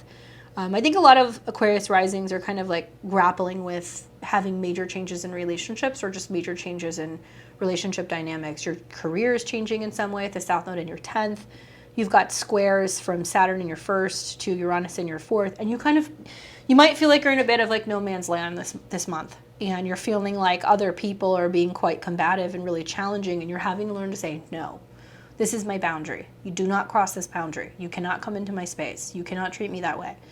Even if it is your spouse, even if it is your mom or your sister or your brother or whatever, or your kids, there's something like this that's going on where Saturn is actually the one who I think has quite a bit of power, because Mars and also Uranus in the sign of Taurus aren't doing so well. Sun also rules Leo, so you're going to see with that opposition somewhere, around the 14th, that there's somebody who's like issuing you an ultimatum, right? Or you're issuing somebody else an ultimatum. That's the other way to look at it. And it can be with your children, by the way, or with a lover. It doesn't necessarily need to be with a family member in that sense. Then we are going to see on the 14th, Mars in your 4th house is going to trine Pluto. So there is some sense of like letting go of responsibility. I think that because Mars rules the 3rd house, like there's this sense of being like, you know what, I can't help people who don't want to be helped, or I just have to let this go. I can't obsessively think about it. But we can see like actual physical endings happen with some of these trines happening when they're in the 4th, 8th, or the 12th. So this can be like unexpected, sudden transitions in the family. Suddenly somebody can transition or pass. I don't like saying that, but the 4th house does deal with burial. So that is possible, especially because we're going to be seeing planets going into your 8th house in this next month. And we're going to see a Mercury retrograde that's taking place from Libra into Virgo. It makes me wonder if you're dealing with an estate or if you're dealing with an insurance matter. Okay. On the 18th, we have Venus in Leo, trine Jupiter in Aries. So Venus will be here in your 7th house. It's going to trine Jupiter here. Jupiter rules your 11th house of friends.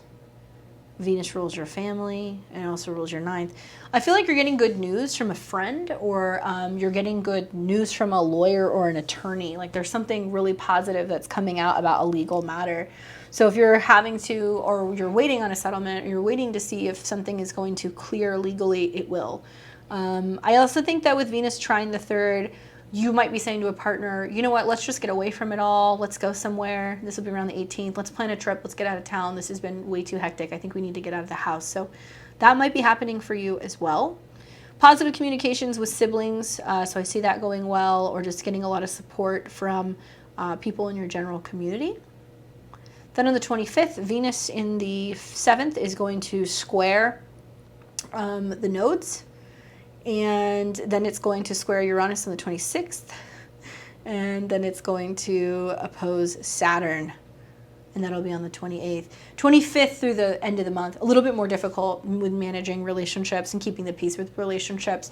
Some family members might feel like you're picking like a romantic partner over them.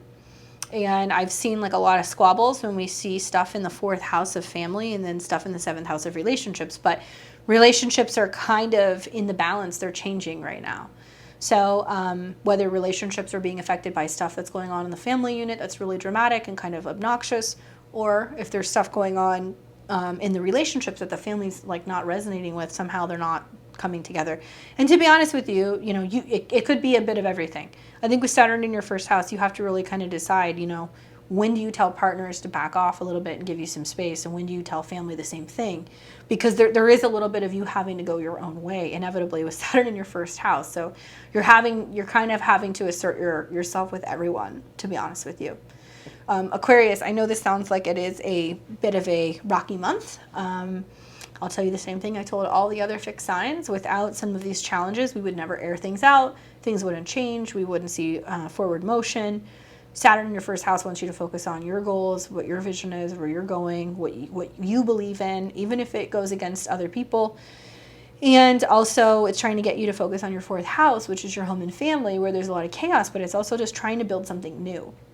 So it's trying to like bring you a new home base or a new place to live. It's trying to bring you a new, unique kind of eclectic family. It's trying to give you something new when it comes to your roots. So some of you guys are literally going and searching for people who are going to help you build that family unit. That's kind of the feeling that I'm getting. So if you come up against some challenges with relationships and family this month, it's to be expected. All right, so let's take a look at what your cards say for the month of August. And I get the Page of Cups. So new opportunities for relationships, exercising new things emotionally, trying things out that are different, learning to be more compassionate to the self. Remember, pages are children. They're young, they're youthful, so it takes you a little bit of time to kind of get the swing of things. And I get the impression with this card that it's just about like really listening to what your heart wants and what the inner emotional world is kind of saying to you. You know, if you've had enough of certain situations, you might find yourself a little bit more emotional, a little bit more vulnerable. But this is the act of being more emotional and kind of putting yourself out there emotionally more and like telling people, you know, that you do have limits and that you can't just kind of absorb or take everything on. And it might have you really in your feelings and expressing yourself a lot more emotionally, and you might be surprised how emotional you are. Younger people, especially water signs, so like Cancers, Scorpios, or Pisces, can be coming up as well. That can be children or just younger people who are helping you become more in tune to your emotions and look for new relationships that can support you. I think Sun opposed Saturn is like people who are trying to help you. And it can you being like, no, I've got it. And it's like learning to be a little bit more open, a little bit more receptive, and just practicing grace, you know, in all ways in your life right now, and being open to what people can bring you to help. Okay. Hopefully that's helpful, Aquarius. Sending you lots of good vibes. All right. So last but not least, we've got my Pisces. And Pisces, this is going to be for August 2022. This is going to be your horoscopes for the month ahead. Month kicks off on the 1st when we see Mars, North Node, and Uranus all conjunct. in your third house. So the area that is taking place in your life is going to be your neighborhood. It's going to be with contracts, communications, vehicles, talking to siblings. But I think it's about how you're talking and how you're thinking about money, resources, and security. Are you thinking about moving? That might be something that's coming up for you. And are there changes going on with vehicles? Like Sagittarius, Pisces, be careful when you're moving. If you're moving, you could hurt a hand, hurt a toe. You could also spend a lot more moving than you anticipated. You could buy a very expensive car and then be like, oh, what did I do? There can also be things involving vehicles that can be, kind of bang up with Mars, Uranus. Uranus rules things you don't see coming. Mars rules law and legality and the second house. So there can be unexpected legal expenses, unexpected travel expenses, unexpected anything, really. But this makes me feel like be very careful with some of the squares that you're having when it comes to signing contracts, moving or moving about, and what you're saying, because you can be saying some things or doing some things that can get you in some hot water. All right, so while this Mars North Node Uranus conjunction is happening, it's starting at the end of July. It's going to go all the way through about the 11th of August. You're going to feel it the most, but this will play out over time. And it makes me wonder, like, if you're starting the process of like wanting to write a book, or if you're wanting to teach a course, or if you're wanting to publish something, maybe you're trying to find ways to come up with more money so you can move, or so you can have more freedom in terms of your mobility and getting a vehicle, maybe, right? That same day, we've got Venus in your 5th house sextiling. And Venus rules your 3rd house. Venus also rules your 8th house. So you're finding ways to make passive income through something online, or something that you're teaching, or something that you're writing. And it's very creative. So I find that very positive for you. Communicating and expressing what's on your heart, being a little bit more romantic or a little bit more poetic, I think is expected with that transit as well. Then on the 7th, we're going to see Venus come into a trine with Neptune. And that's going to be over here. So it's a water trine, really nice for you Pisces, because it's 5th house to your sun or to your ascendant. So it's going to be more romantic, kind of dreamy, great for self-employed, great for anybody who's like a musician or an artist or somebody who writes or anything like that. It can be just like a really great inspirational day. Wonderful day for romance, going on a date, or spending time with children, being by the water, that kind of stuff as well. On the 7th, though, we're also going to see Mars in Taurus here, making a square to Saturn. Okay, so if you are having fun, going to the beach, having a couple drinks, don't be driving. Be mindful of what's around you. Be careful of what you might say that day. There might be a sense of like you saying something out of the blue that you didn't see coming. And I could see that with the squares between Mars and Saturn. There can also be some uncomfortable conversations that you could have with friends, or friends that aren't communicating very well. That kind of upsets you. I could see that being the case. Then on the 9th, we're going to see Venus come into an opposition with Pluto. Okay, Venus, close friends or communication, siblings. Pluto is at a distance. So you might get like a stressful phone call from a friend that's like going through something and they live somewhere else. They're talking to you about some kind of issue that they're having, or some kind of problem that's playing out in some capacity. I also feel like this can be a time where you are going back and forth about a connection, questioning if you still want to be friends with somebody, or if you want to be more than friends with somebody, because Venus opposed Pluto can be kind of intense. So you can have a conversation with somebody that's like, are we doing this or not? Are you interested or not? Are we working together or not? And you can be a little pushy with that, possibly. And you're aiming high, though, to be able to accomplish big things when it comes to your personal creative projects, and you're really adamant about being able to put them in motion. So that's positive. On the 10th, we're going to see the sun in Leo square the nodes of the moon. So the sun is here, highlighting daily routine, health, wellness. This can be about accidents. This can be about delays.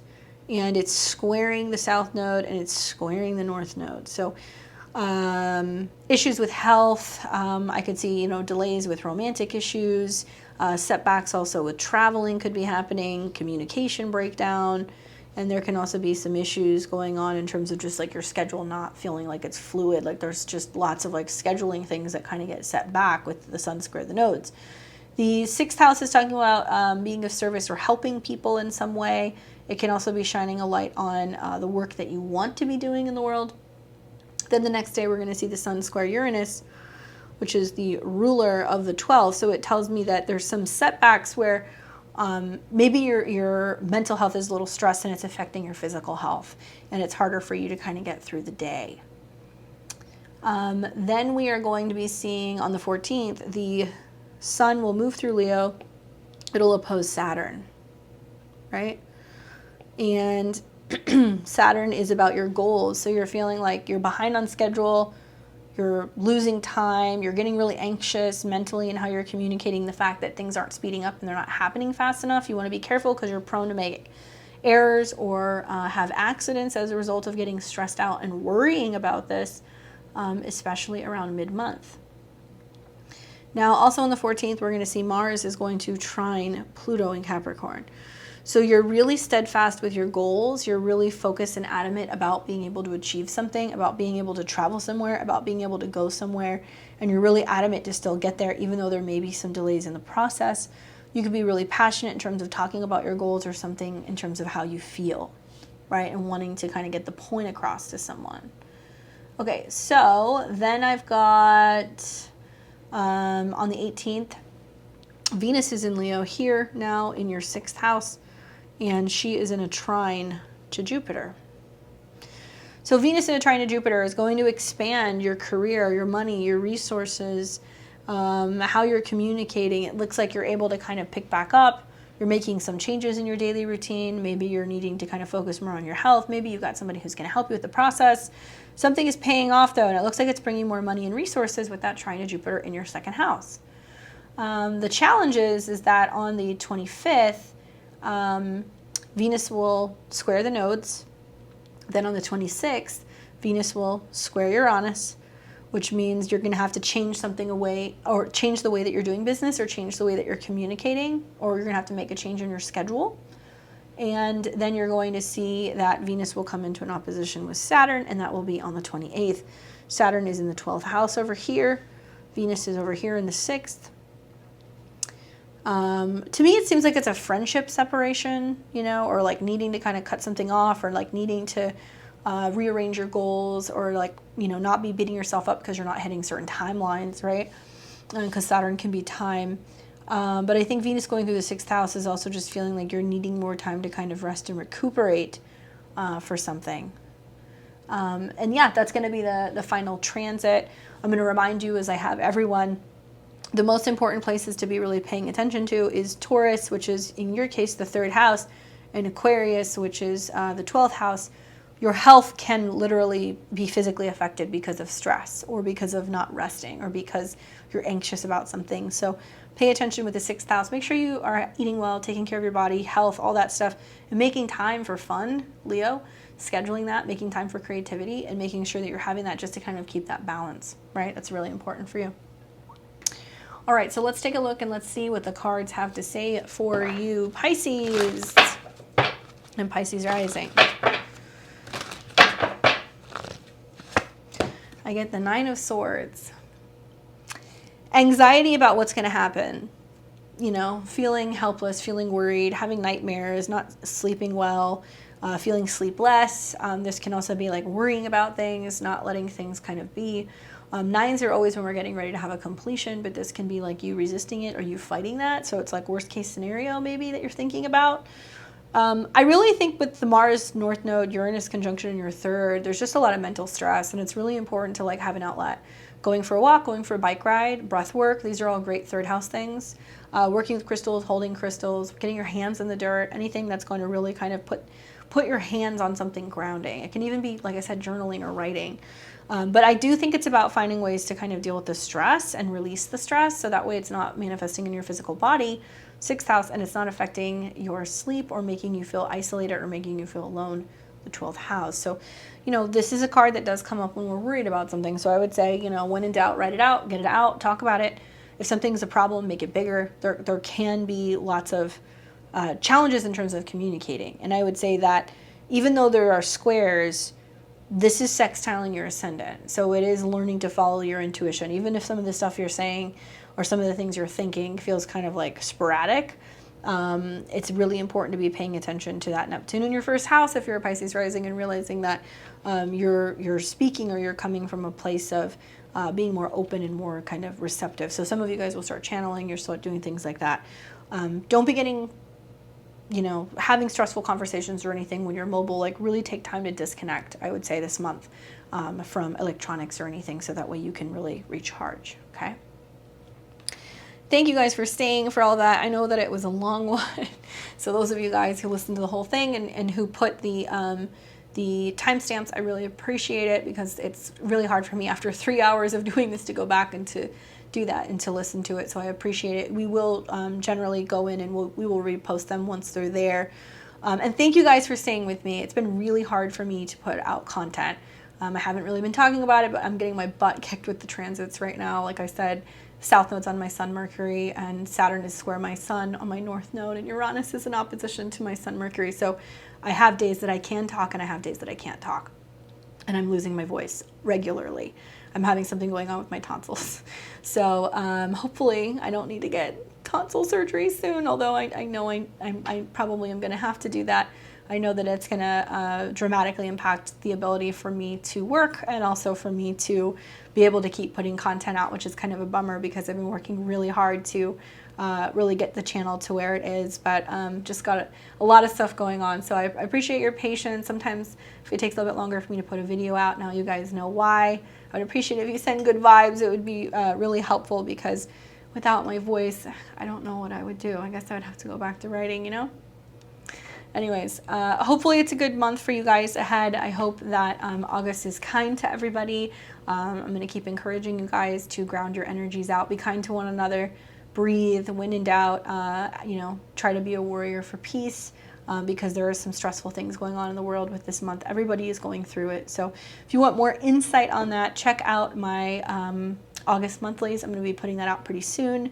You guys will be able to watch that and see all the transits that I'm seeing for the month ahead. And if you'd like to book a reading with me, check out my links below. You can find me at beyondtheveiltarot.com.